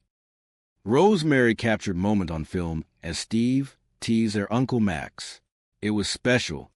Their father had been serious, but when his sister Rosemary got married, it was Steve's good humor that made him the life and soul of the occasion. Steve was always the first guy to get up to give a toast anywhere. It was always ad-lib for him, straight from the heart. He would say, "This is my way of getting away from the emotional stuff." He thanked William for making his sister so happy, and he honored his father. Steve was never one to hide his emotions. He told his sister that their father had asked him to take care of her before he passed. He had to get serious then, telling them they were great companions and great partners, and that he had never seen his sister happier. After the speeches, Steve stepped up for the father-daughter dance. They had a very powerful moment before the music started. A surprise recording of their dearly departed father played out. It was the best moment of the day. Steve had so many duties that day. He was a father, the best man, and the entertainment. He was the one who kept everyone calm and laughing. He was a natural. Despite his success and close network, Steve's romantic life had been rocky. He looked for a partner who was as focused, determined, loving, and caring as he was. That was a tall order to fill. Now at 52, his family figured it would take a very special person to sweep him off his feet. He was looking for somebody on a level where he could connect emotionally, intellectually, and spiritually. 3 years later, that is exactly what happened. In late 2009, Steve decided to leave his home state of Florida for a change of pace in North Carolina. He loved being physical. He loved walking and anything to do with the outdoors. So, when he moved from South Florida to North Carolina, he had the opportunity to be outdoors much more. Within just a few months, Steve announced that he had met someone special. He seemed to have a glow he had been missing, and he was excited. Her name was Lana Walsh, 12 years his junior, a nurse who grew up in Oklahoma. She struck Rosemary as being very sweet and very quiet. This quietness stood out because Steve was not quiet. His personality was gigantic. She was more like a wallflower. Despite their differences, Steve was sure she was the one. They were very affectionate, always arm in arm, with Steve hugging and kissing her. Rosemary felt happy for her brother, anyone he loved. She was going to embrace. It was not long before Steve asked Lana to move in with him. After they got to know each other, Steve persuaded her to come to Charlotte. Steve could be very convincing. They added some new additions to the family, starting with an Italian greyhound named Guinness, and later another named Sadie. With Lana, Steve finally felt he had found his missing piece. Steve always had great things to say about her, referring to her as his Lana Sue. He could not hide his feelings. He was very much in love with her. Rosemary felt that Steve found a certain sense of peace with her. Steve Clayton came to North Carolina for a change from his old life and found a whole new future. When Steve danced with his sister at her wedding, he had dreamed of finding his own special someone. 6 years later, he was about to marry the love of his life. It was a lovely day in November 2013. Many of the family traveled to North Carolina just to be there and enjoy that day with him, and he made it very special for everyone. Lana and Steve's wedding took place at their house in Charlotte. It was a beautiful event, and you could just see the love beaming from both of them. Soon after, the couple decided to relocate and move into their forever home, just over the border in South Carolina, on the banks of Lake Wiley. It was like something on a postcard. A gorgeous ocean blue home, sitting on a piece of lakefront property. It was very lovely. The couple set about refurbishing their new home, decorating it with Steve's collection of artworks and antiques. Steve was the kind of person for whom objects were very personal, and he was proud of his possessions. They were all unique. The move allowed the couple to indulge in their love of nature. If there was something fun and outdoorsy to do, Steve was the first one there, and he was gung-ho about it. Their relocation to South Carolina also meant the pair were closer to Steve's extended family. Rosemary's husband had married Steve's niece in 2010, so he officially became his nephew. They hung out with Steve and Lana a lot when they moved up. They would go out to dinner, to concerts, and to special events every holiday. They were also just a 30-minute drive from Lana's son and grandchildren, and the pair never said no to a bit of babysitting. Steve had a way with children because Steve was always a child at heart. He was the kind of guy who would get down on the floor and play. With the kids around, there was never a dull moment in the Clayton household. Lana filmed Steve attempting to describe the limbo while her twin granddaughters watched. Steve enjoyed playing all kinds of games, whether it was Scrabble or a silly child's game. He was a huge teddy bear, and the kids loved to play with him. He always had them hanging on him. Lana was always game for some fun, too. 5 years into their marriage, Steve and Lana appeared to be thriving. But in June 2018, Steve suddenly fell ill. He said he felt dizzy, complaining of vertigo. He said that his ear hurt and that he felt nauseous, and he started getting sick in the yard. Rosemary felt real bad for him. She knew that he had had issues with vertigo prior to this. He said he had been very ill and did not know exactly what was wrong. He remembered that he was working out in the garden and started to feel dizzy, a little nauseous, and had a headache. He thought that maybe he had gotten sunstroke. As a nurse, Lana thought the best thing for Steve was bed rest. He said he remembered laying down, and the next time he opened his eyes, 36 hours had passed. Worried, Rosemary called Lana to see if she could explain Steve's mystery illness. Rosemary asked her what she thought was going on because it was very odd for any person of any age to lose 36 hours of time. Lana said that he was fine, that she was watching him, and that she was making sure he was okay. Though he had never been ill like this before, Lana thought that Steve was just exhausted. Rosemary felt reassured that Lana was there to take care of him in any way she could, especially with her knowledge as a nurse. It seemed Steve's larger-than-life energy would start to catch up with him. But just 2 weeks later, it appeared Lana's treatment had worked. Steve was back to his old self, throwing a party for the 4th of July. That party was just as great as every other party they had been to there. Steve was his normal, affectionate self. Everyone had a great time. Rosemary remembered watching them hug and him kiss her, and they seemed completely in love. Things were good at the Clayton home, and no one doubted that Lana and Steve's lives were going to be happy and long. On July 21st, 2018, a call came into York County 911. Police units arrived on the scene, and body cam footage recorded by responding Officer Sergeant Day captured what they found. As they walked into the front door, there was Steve right at the bottom of the grand staircase. Unfortunately, at that point he was gone. He was dead. You could hear the officers whispering in low voices because Lana Clayton was just around the corner, distraught and crying. Sergeant Day needed to talk with Steve's wife, Lana, to find out what had happened. Lana told Sergeant Day that Steve had been suffering from dizziness for 2 days. Stephen had been very ill with vertigo. She said she had found him Thursday morning, that he stood up, got very dizzy, and collapsed. She had to help him upstairs, and since that time, he had not been back downstairs. Despite her training, Lana was unable to render aid to Steve. That was when she really panicked because she knew she could not do anything further to help him. And so she immediately ran out when she heard a motorcycle coming by to wave someone down to call 911. Nephew Nick French was on duty as a police officer when he received the news. His mom called and said that Uncle Steve had died. He was in a state of disbelief. He knew it was for real, but it did not really sink in. He got down there as quick as he could, and he just remembered thinking, how? Why? The phone rang, and Steve's sister saw it was her nephew calling. He said, Uncle Steve died. That was not possible. No, she could not believe it. With Rosemary 700 miles away, Nick and his family rallied around Lana. Nick felt awful because he knew she loved Uncle Steve, and he kept thinking about what she was going through to find her husband on the ground like that. Lana feared Steve's vertigo could have caused a fall down the stairs. She kept saying, I think he fell down the stairs, and that is horrible, and I hope he did not. Sergeant Day checked for any signs that Steve might have been attacked. This looked like it was probably a natural death, but you never know. So, Sergeant Day went upstairs to look to see what had happened.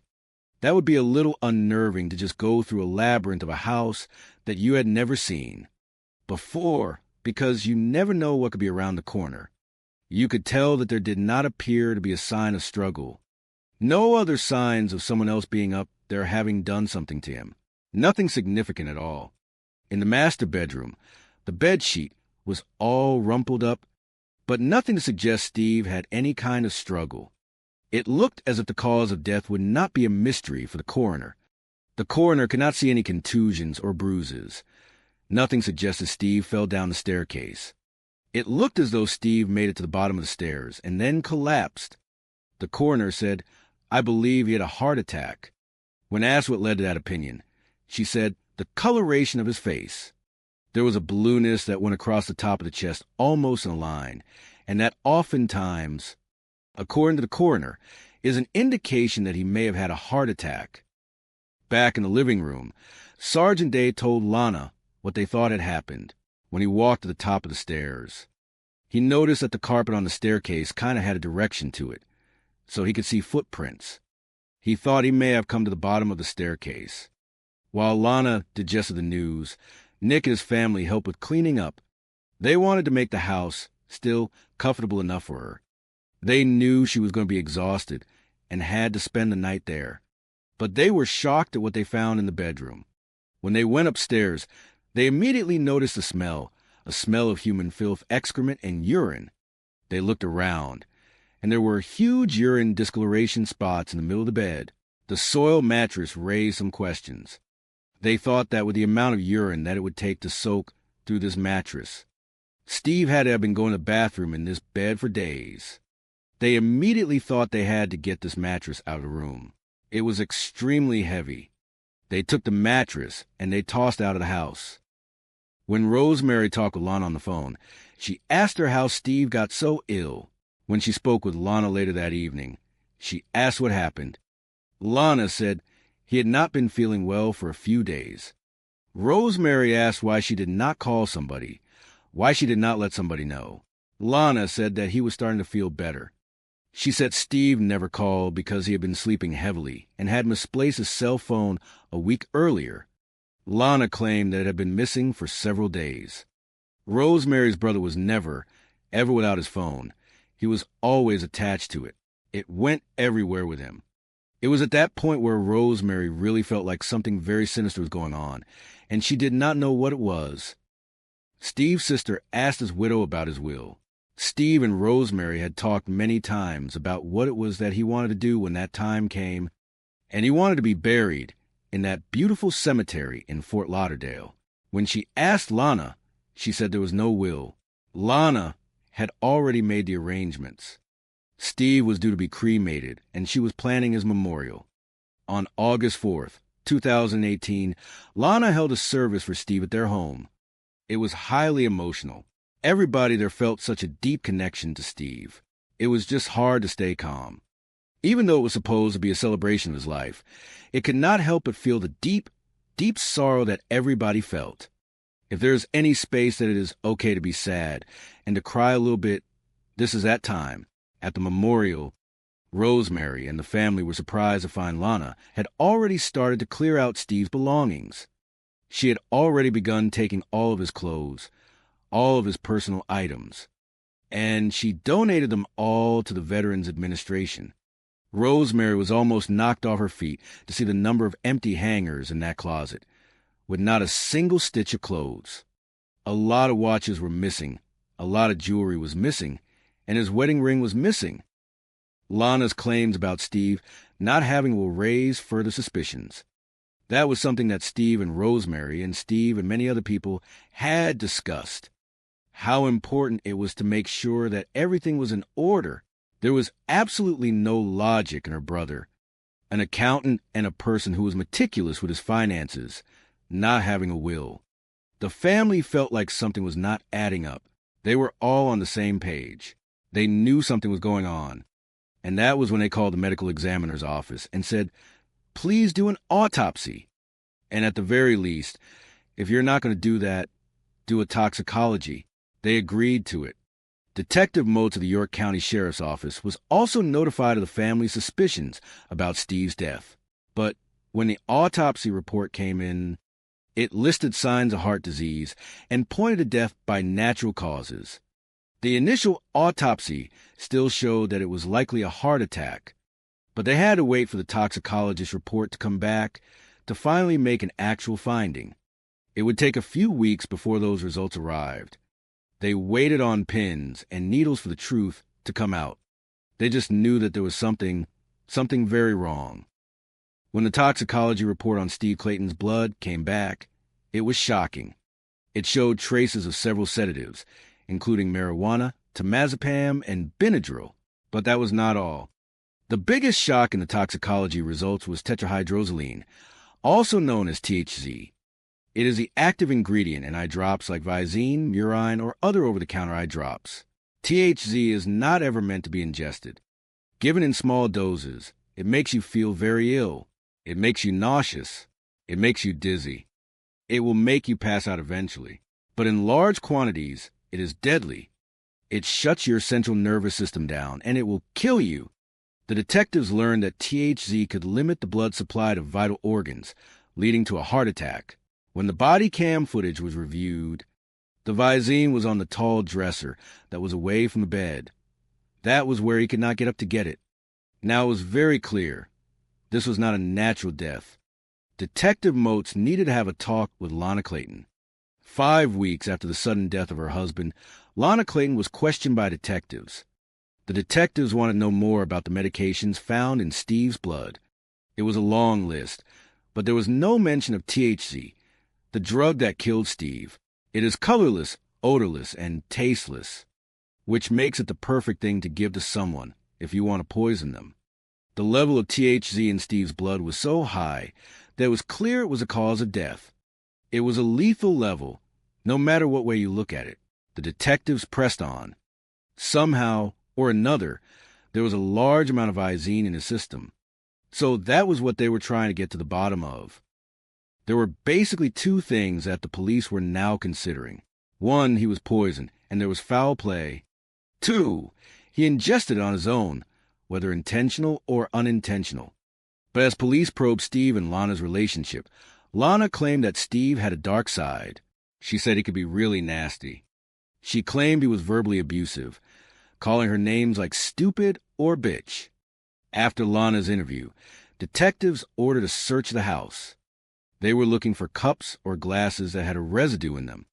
They were looking for anything they could find that helped them determine what could have caused this, or anything document-wise that would show trouble in the marriage. During that time, Lana told the officer that she wanted to speak again with Detective Moats. Detective Moats recorded what Lana had to say. She told him that it was worse than what she told him before. She said he was verbally and physically abusive. She claimed his anger built up until the point where he would explode. She said after he had that incident, which he said was vertigo, she was taking care of him, but she was still so angry. Her girlfriend at work told her, if you want to get even with somebody, put Visine in a drink. It will cause diarrhea. It was then that Lana dropped a bombshell. When she saw that Visine on the table, it just came back to her, and she just took it and squirted it. She admitted she squirted it into his water. She claimed she did not know the full amount, but she squeezed hard. She just saw it there and she did it. It was a damning confession. But the detectives could not arrest Lana just yet.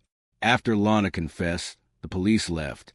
They got their ducks in a row as far as what charges would be made, and they were ready to come back the next day to arrest Lana Clayton. But early that morning, they got a call from one of Lana's neighbors.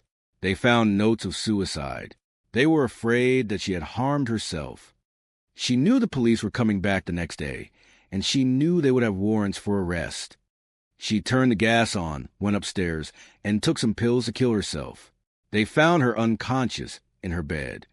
She was taken into the hospital where she was treated and ultimately released, and then immediately arrested on the charges of murder and tampering with food items.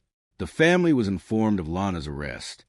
A detective from York County called Nick and said, "Hey, Nick, I just want to bring you up to speed here," Lana confessed. Nick pulled over right away. It hit him like a ton of bricks, literally like a baseball bat to the face.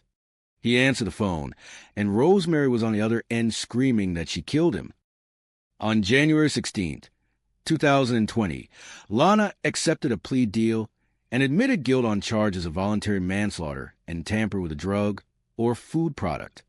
The original indictment was for murder, and she was pleading to a lesser offense, voluntary manslaughter. Lana insisted she never intended for Steve to die and just wanted revenge for his abuse. But his friends and family did not buy that. Steve was never abusive. She tried to assassinate Steve's character because other people who knew him and who he had met her came forward to say he was a wonderful person. There was no abuse of any sort with Steven. She was trying to do whatever she could to save herself from a very, very, very long sentence and possibly the death penalty. But he was a gentle soul, not capable of harming someone. Based on the toxicology report, the prosecutors believe Steve suffered for 3 days before dying. Lana told them that the fatal dose was on Thursday morning, but they knew as a matter of scientific fact from the toxicologist that it was impossible. He would have died Thursday morning if he had ingested that Thursday morning. For him to have been sick all of that time indicated that she continually gave him medication throughout that time. She poisoned him with Visine little by little. And Lana, a nurse, never sought to help him after the initial poisoning. Stephen would not have stayed in a urine-soaked mattress. He was a clean freak. He would not have stood for such a thing. He was too weak to get up and move. There was no phone in the house. There was no landline, so he could not call somebody. This put him in a situation of being tortured with no way to get help. And so finally, she knew on Saturday that was it. And she squeezed a whole bottle of Visine into his water, had him drink it, and then went out to mow the grass. So she did not have to watch the horror of his death. Instead of a nurse that helps, she was the nurse from hell. 53-year-old Lana Clayton was sentenced to 25 years in prison. She never admitted that she intended to kill Steve, but the facts showed otherwise. His family felt like there was no penalty that would have been great enough for Lana. This was 3 days of methodically poisoning the best friend of his family and then killing him. The thought process that had to go into her putting on this charade. And she carried that right on through till the end. They thought that was the definition of a monster. But Lana almost got away with it. There almost was not an autopsy. If there had not been an autopsy, the ruling of the coroner would have been that this was likely a heart episode, and it was natural causes. The truth was that she did this to herself. If she had been just the same quiet, gentle Lana, grieving the loss of Steve, no one would have had any suspicion whatsoever. Although Lana insisted Steve's death was unintentional. His family and the prosecution believed it was a deliberate act motivated by financial gain. One obvious and glaring motive was Steve's wealth. Without a will in the state of South Carolina, everything goes to the spouse. So Lana would know that if Steve was gone, she got everything.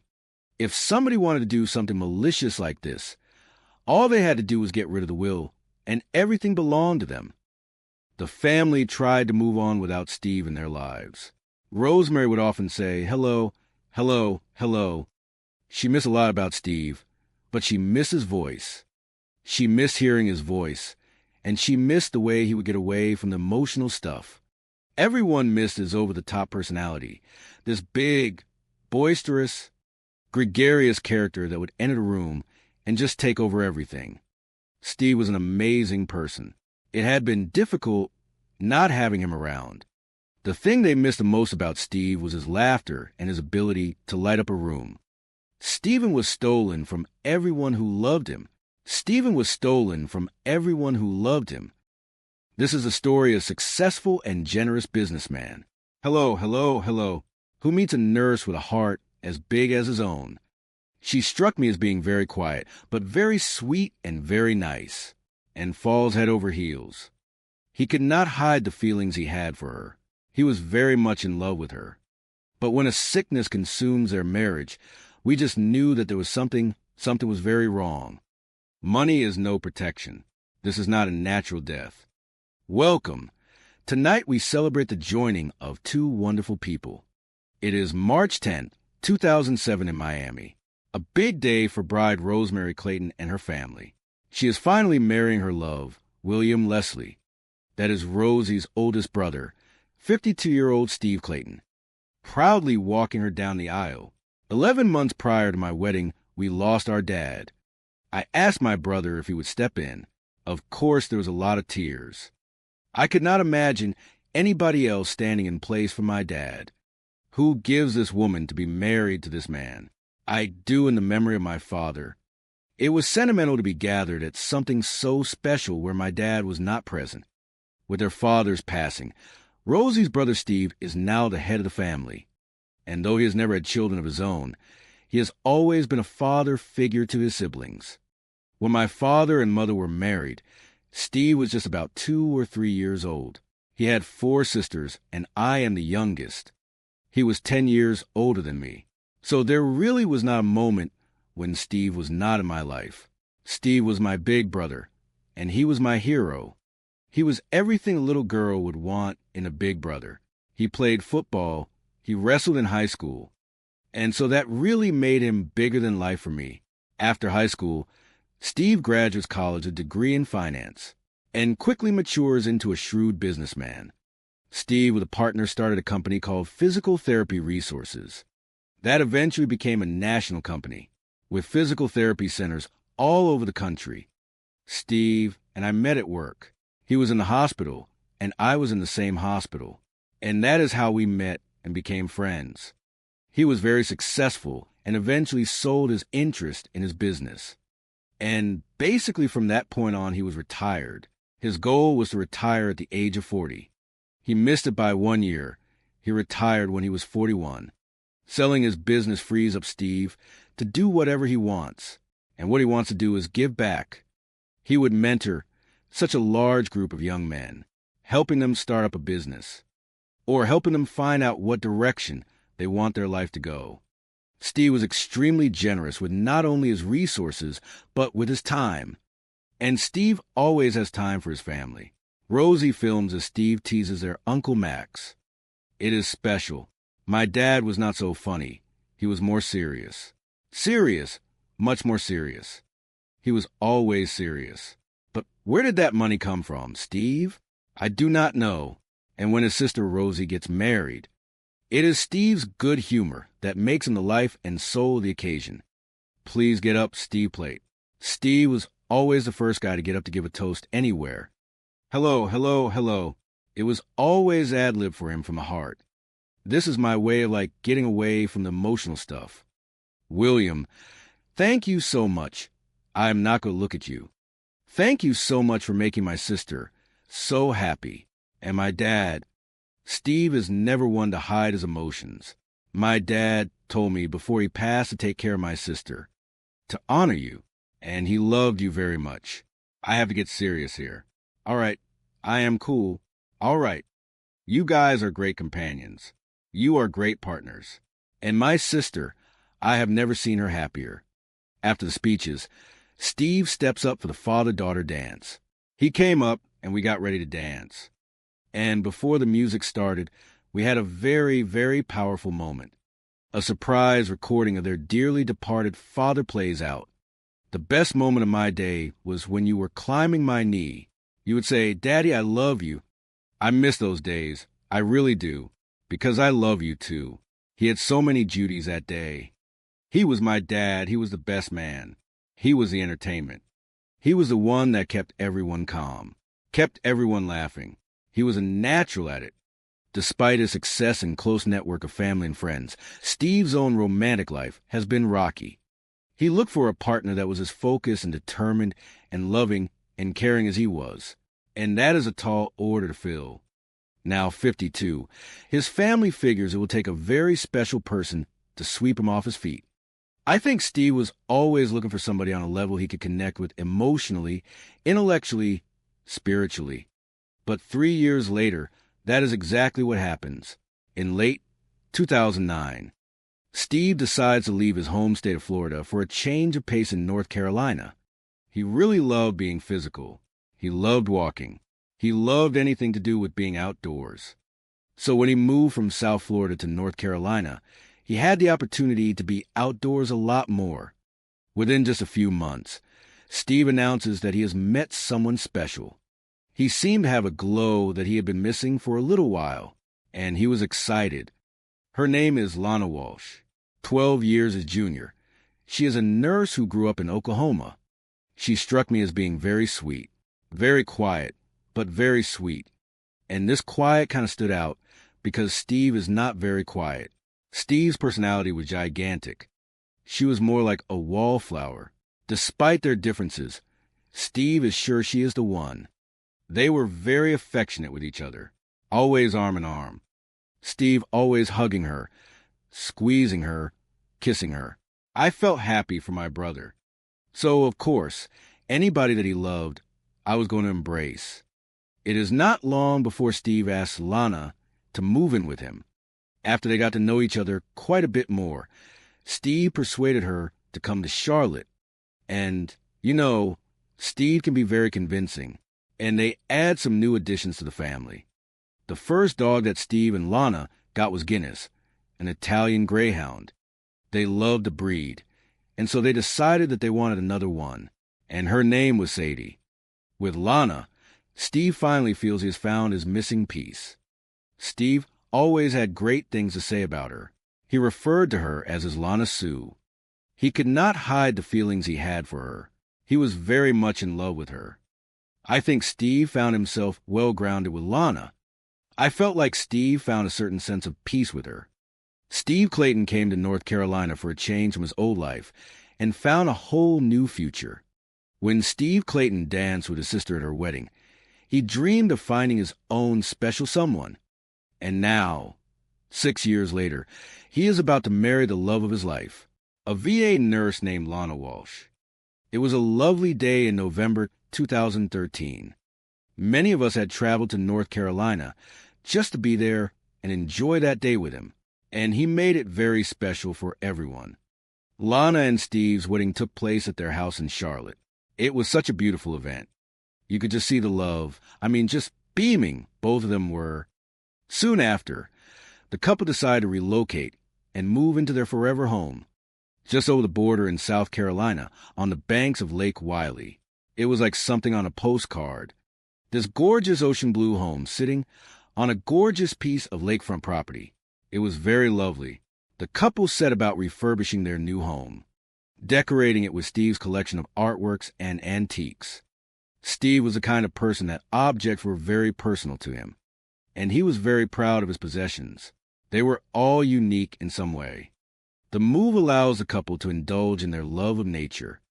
So if there was something fun and outdoors to do, he was going to be the first one there, and he was gung-ho about it.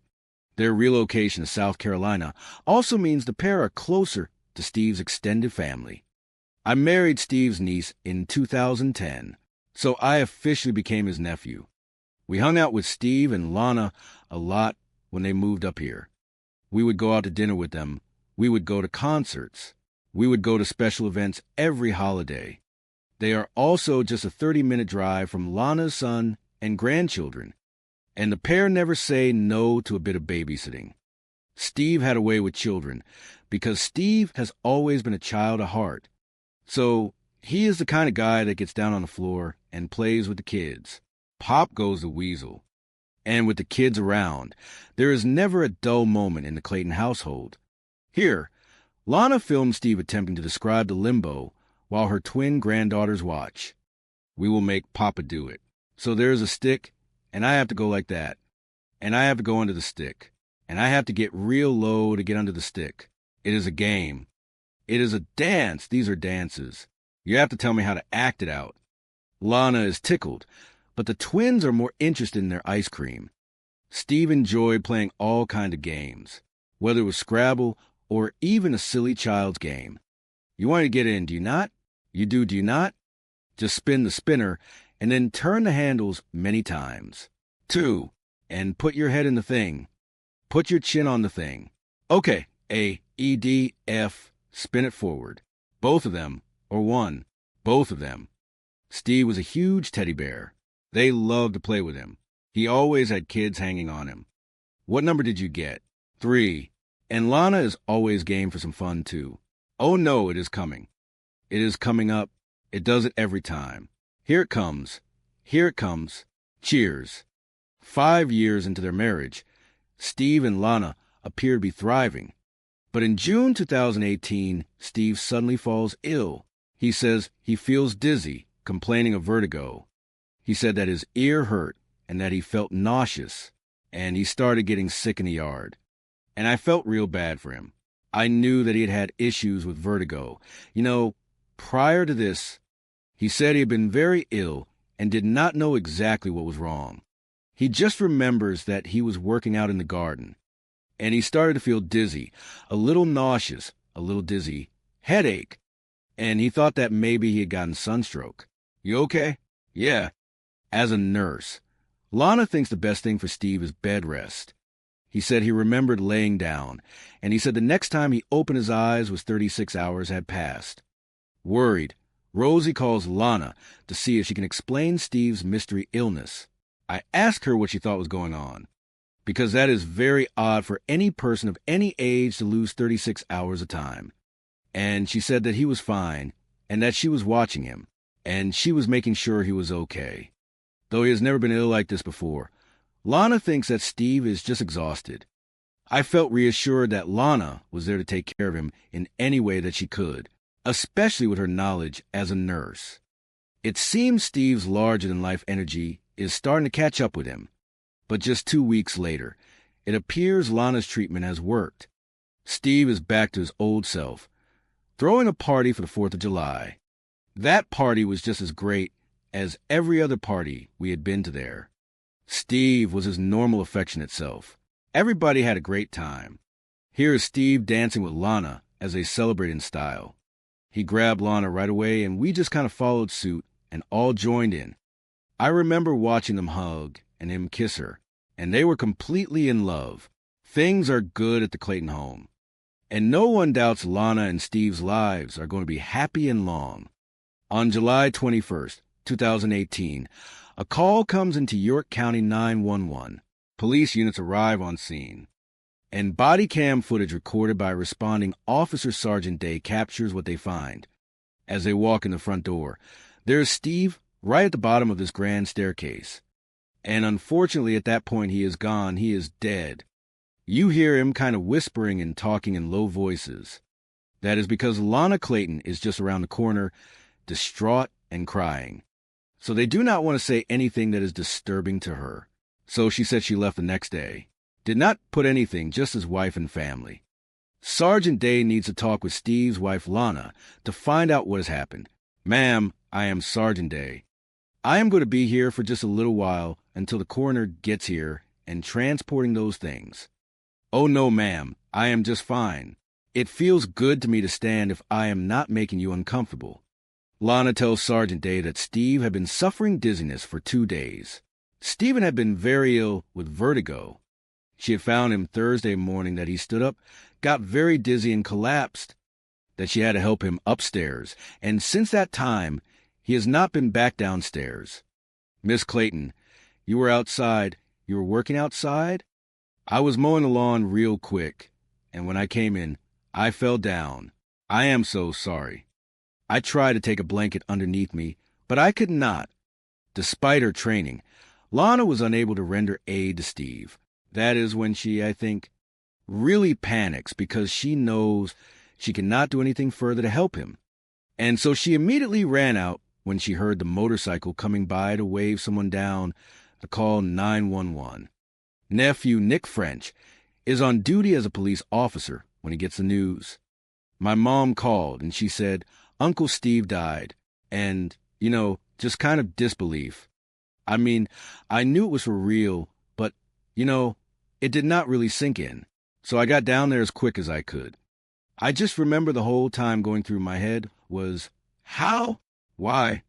The phone rang, and I saw that it was my nephew calling. He said, Uncle Steve died. Uncle Steve died. That was not possible. It was not possible. How could he be gone? No, I cannot believe it. With Rosie 700 miles away, Nick and his family rally around Lana. I felt awful because I knew she loved Uncle Steve. And I just kept thinking, I am upset right now, but I cannot imagine what she's going through. To find her husband, on the ground like this. Lana fears Steve's vertigo could have caused a fall down the stairs. She kept saying that, I think he fell down the stairs, and that is horrible, and I hope he did not. Sergeant Day checks for any signs that Steve may have been attacked. This looked like it was probably a natural death, but you never know. So Sergeant Day does at that point go upstairs to look to see what has happened. That would be a little unnerving to just go through a labyrinth of a house that you had never seen before, because you never know what could be around the corner. You can tell that there does not appear to be a sign of struggle. No other signs of someone else being up there having done something to him. Nothing significant at all. In the master bedroom, the bed sheet is all rumpled up, but nothing to suggest Steve had any kind of struggle. It looks as if the cause of death will not be a mystery for the coroner. The coroner cannot see any contusions or bruises. Nothing suggests Steve fell down the staircase. So she put the floor under him? Yeah, she tried to move it. It looks as though Steve made it to the bottom of the stairs and then collapsed. The coroner said, I believe he had a heart attack. And I kind of said, what leads you to that opinion? And she said, well, the coloration of his face. There was blueness that went across the top of the chest, almost in a line. And that oftentimes, according to the coroner, is an indication that he may have had a heart attack. Back in the living room, Sergeant Day tells Lana what they think has happened. When I walked to the top of the stairs, I noticed that the carpet on the staircase kind of has a direction to it. So I can see footprints. I think he may have come to the bottom of the staircase. Don't dwell on the staircase, because I know that is a hard claim to make. I do not know how he made it. I do not know what he was thinking. I think this was the day God chose. That is what I told him. While Lana digests the news, Nick and his family help with cleaning up. We wanted to make the house still comfortable enough for her.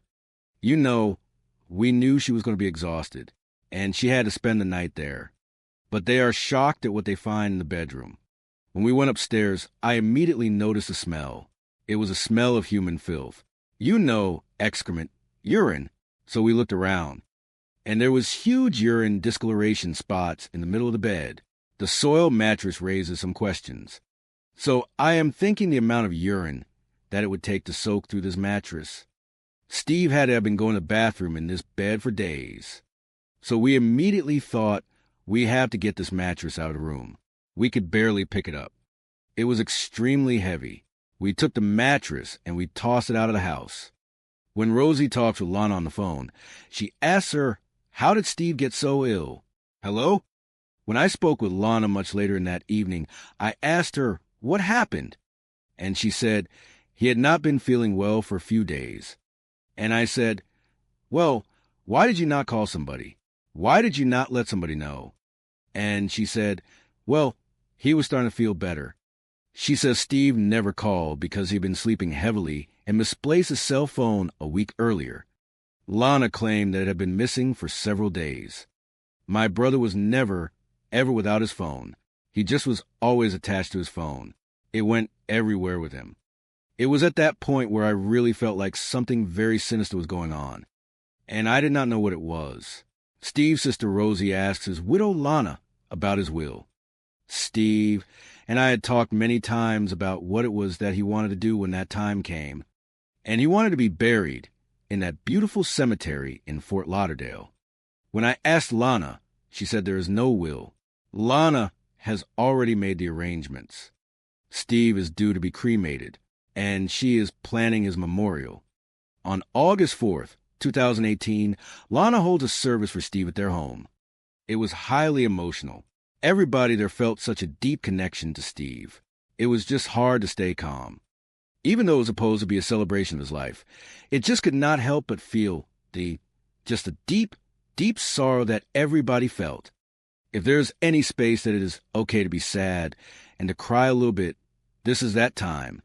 And I think that it is okay today that we celebrate a life well lived and at the same time be sad.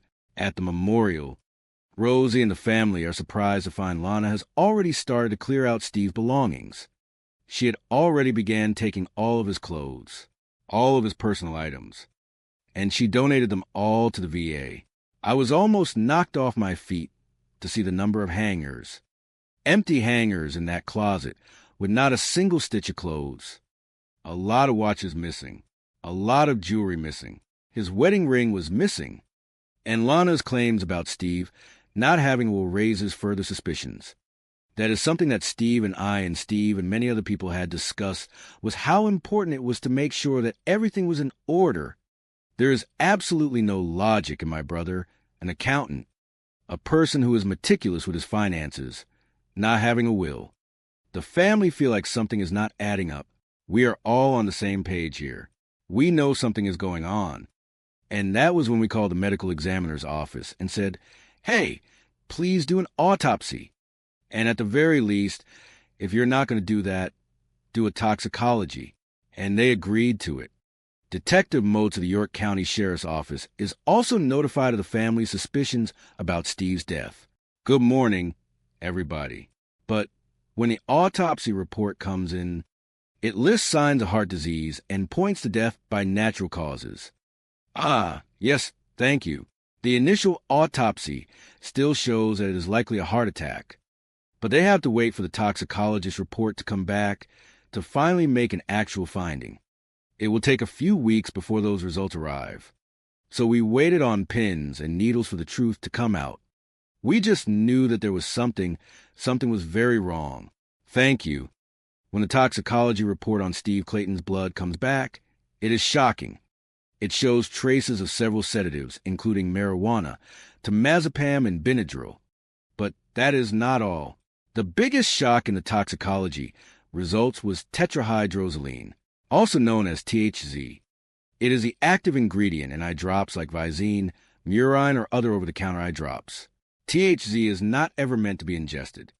Given in small doses, it makes you feel very ill. It makes you nauseous. It makes you dizzy. It will make you pass out eventually. But in large quantities, it is deadly. It shuts your central nervous system down, and it will kill you. The detectives learned that THZ can limit the blood supply to vital organs, leading to a heart attack when the body goes up there. The Visine you see is on the tall dresser that is away from the bed. That is where he cannot get up to get the Visine. Now, it is very clear this is not a natural death. Detective Motes needs to have a talk with Lana Clayton. 5 weeks after the sudden death of her husband, Lana Clayton is questioned by detectives. You know, if you were a witness in this case for us, the detectives want to know more about the medications found in Steve's blood. You know what he would say? He took Benadryl. It is a long list, but there is no mention of THC, the drug that killed Steve. It is colorless, it is odorless, and it is tasteless, which makes it the perfect thing to give to someone if you want to poison them. The level of THC in Steve's blood was so high that it was clear that it was the cause of death. It is a lethal level no matter what way you look at it. The detectives press on. Somehow or another there was a large amount of Visine in his system. So that is what we are trying to get to the bottom of. I know he puts a Visine in his coffee. He puts it in there every day. What do you know about it? What I know about it? I know it makes you have diarrhea. There are basically two things that the police are now considering. One, he is poisoned. There's foul play. Two, he ingested it on his own, whether it was intentional or unintentional. But as police probe Steve and Lana's relationship, how has your life been? Sometimes we would have fun and everything. And then sometimes I would be on eggshells. All the time I was on eggshells. Lana claims that Steve had a dark side. He can be really nasty. What does nasty Steve look like? He is really verbally abusive, calling me names. Like what would he call you? I do not know. Stupid bitch. I do not know. Just all kinds of things. I could see it escalating until you notice. Just, try and stay out his way. After Lana's interview, detectives order a search of the house. They're looking for cups or glasses that have a residue in them. They're looking for anything they can find that helps them determine what could have caused this. anything document-wise that would show trouble in the marriage. But during that time, Lana tells the officer that she wants to speak again with Detective Moats. Detective Moats records what Lana has to say. I told you a little bit about Stephen. That was worse than what I told you. He was verbally and physically abusive. Lana, for God's sake, and yell at me and call me names. His anger built up, you know. I would do something that would irritate him until the point where he would explode. Okay, what are you trying to do? Huh? After he had that incident, which he said it was vertigo and I was taking care of him and everything, but I was still so angry. And my girlfriend at work told me, you want to get even with somebody, you know, put Visine in a drink. It will cause diarrhea. It is then that Lana drops a bombshell. When I saw that Visine on the table, it just came back to me and I just took and squirted it. And what did you squirt it into? His water. Into his water? So you do not know the full amount. I mean, you just squeezed. I think I put the whole thing in. So the whole bottle? I think I did. I squeezed it hard. I just saw it there and I just did it. What are your plans tonight now? Just stay here. You will be okay. I know it is a lot on your plate. Just what if I do? What if I cause his death with the Visine? Anything else that you want to add? No. If there is more, you know, get off your chest. That is it. It is a damning confession. But the detectives cannot arrest Lana just yet. After Lana confessed, the police left. They got their ducks in a row as far as what charges would be made. And they were ready to come back the next day to arrest Lana Clayton. But early that morning, they get a call from one of Lana's neighbors. They found notes of suicide. They are afraid that she has harmed herself. She knew the police were coming back the next day, and she knew they would have warrants for arrest. She turned the gas on and went upstairs and took some pills to kill herself. They find her unconscious in her bed. She is taken into the hospital where she is treated and ultimately released and then immediately arrested on the charges of murder and tampering with food items. The family is informed of Lana's arrest.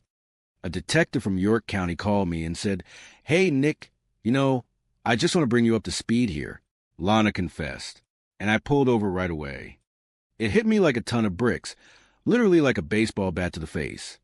I answered the phone, and Rosie was on the other end screaming that she killed him.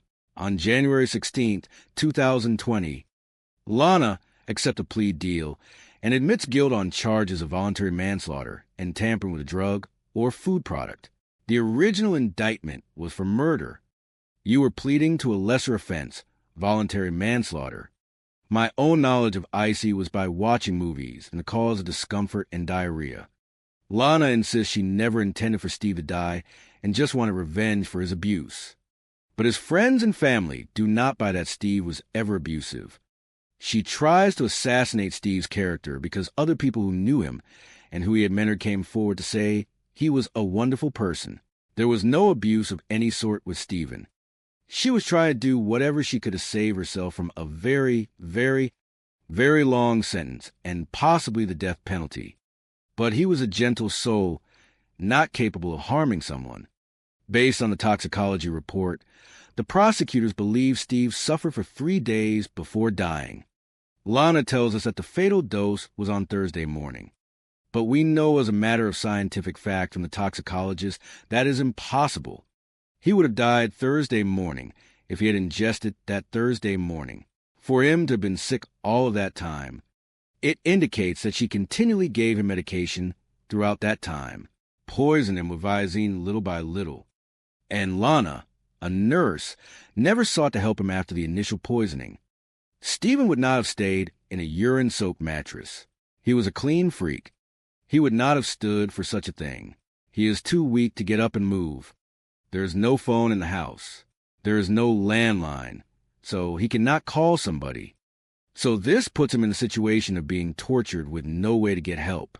And so finally she knew Saturday, that is it. And she squeezed a whole bottle of Visine into his water, had him drink it, and then goes out to mow the grass, so she did not have to watch the horror of his death. Instead of a nurse that helps, she is the nurse from hell. 53-year-old Lana Clayton is sentenced to 25 years in prison. She never, never admitted that she intended to kill Steve, but the facts show otherwise. I feel like there is no penalty that would have been great enough for Lana. This is 3 days of methodically poisoning my best friend, and then killing him. The thought process that had to go into her putting on this charade. And she carried that right on through till the end. And I think that is the definition of a monster. But Lana almost got away with it. There almost was not an autopsy. If there had not been an autopsy, the ruling of the coroner would have been, this was likely a heart episode, and it was natural causes. The truth is she did this to herself. You know, had she been just the same quiet, gentle Lana grieving the loss of Steve, no one would have had any suspicion whatsoever. Although Lana insists Steve's death was unintentional, his family and the prosecution believe it was a deliberate act motivated by financial gain. One obvious and glaring motive is Steve's wealth.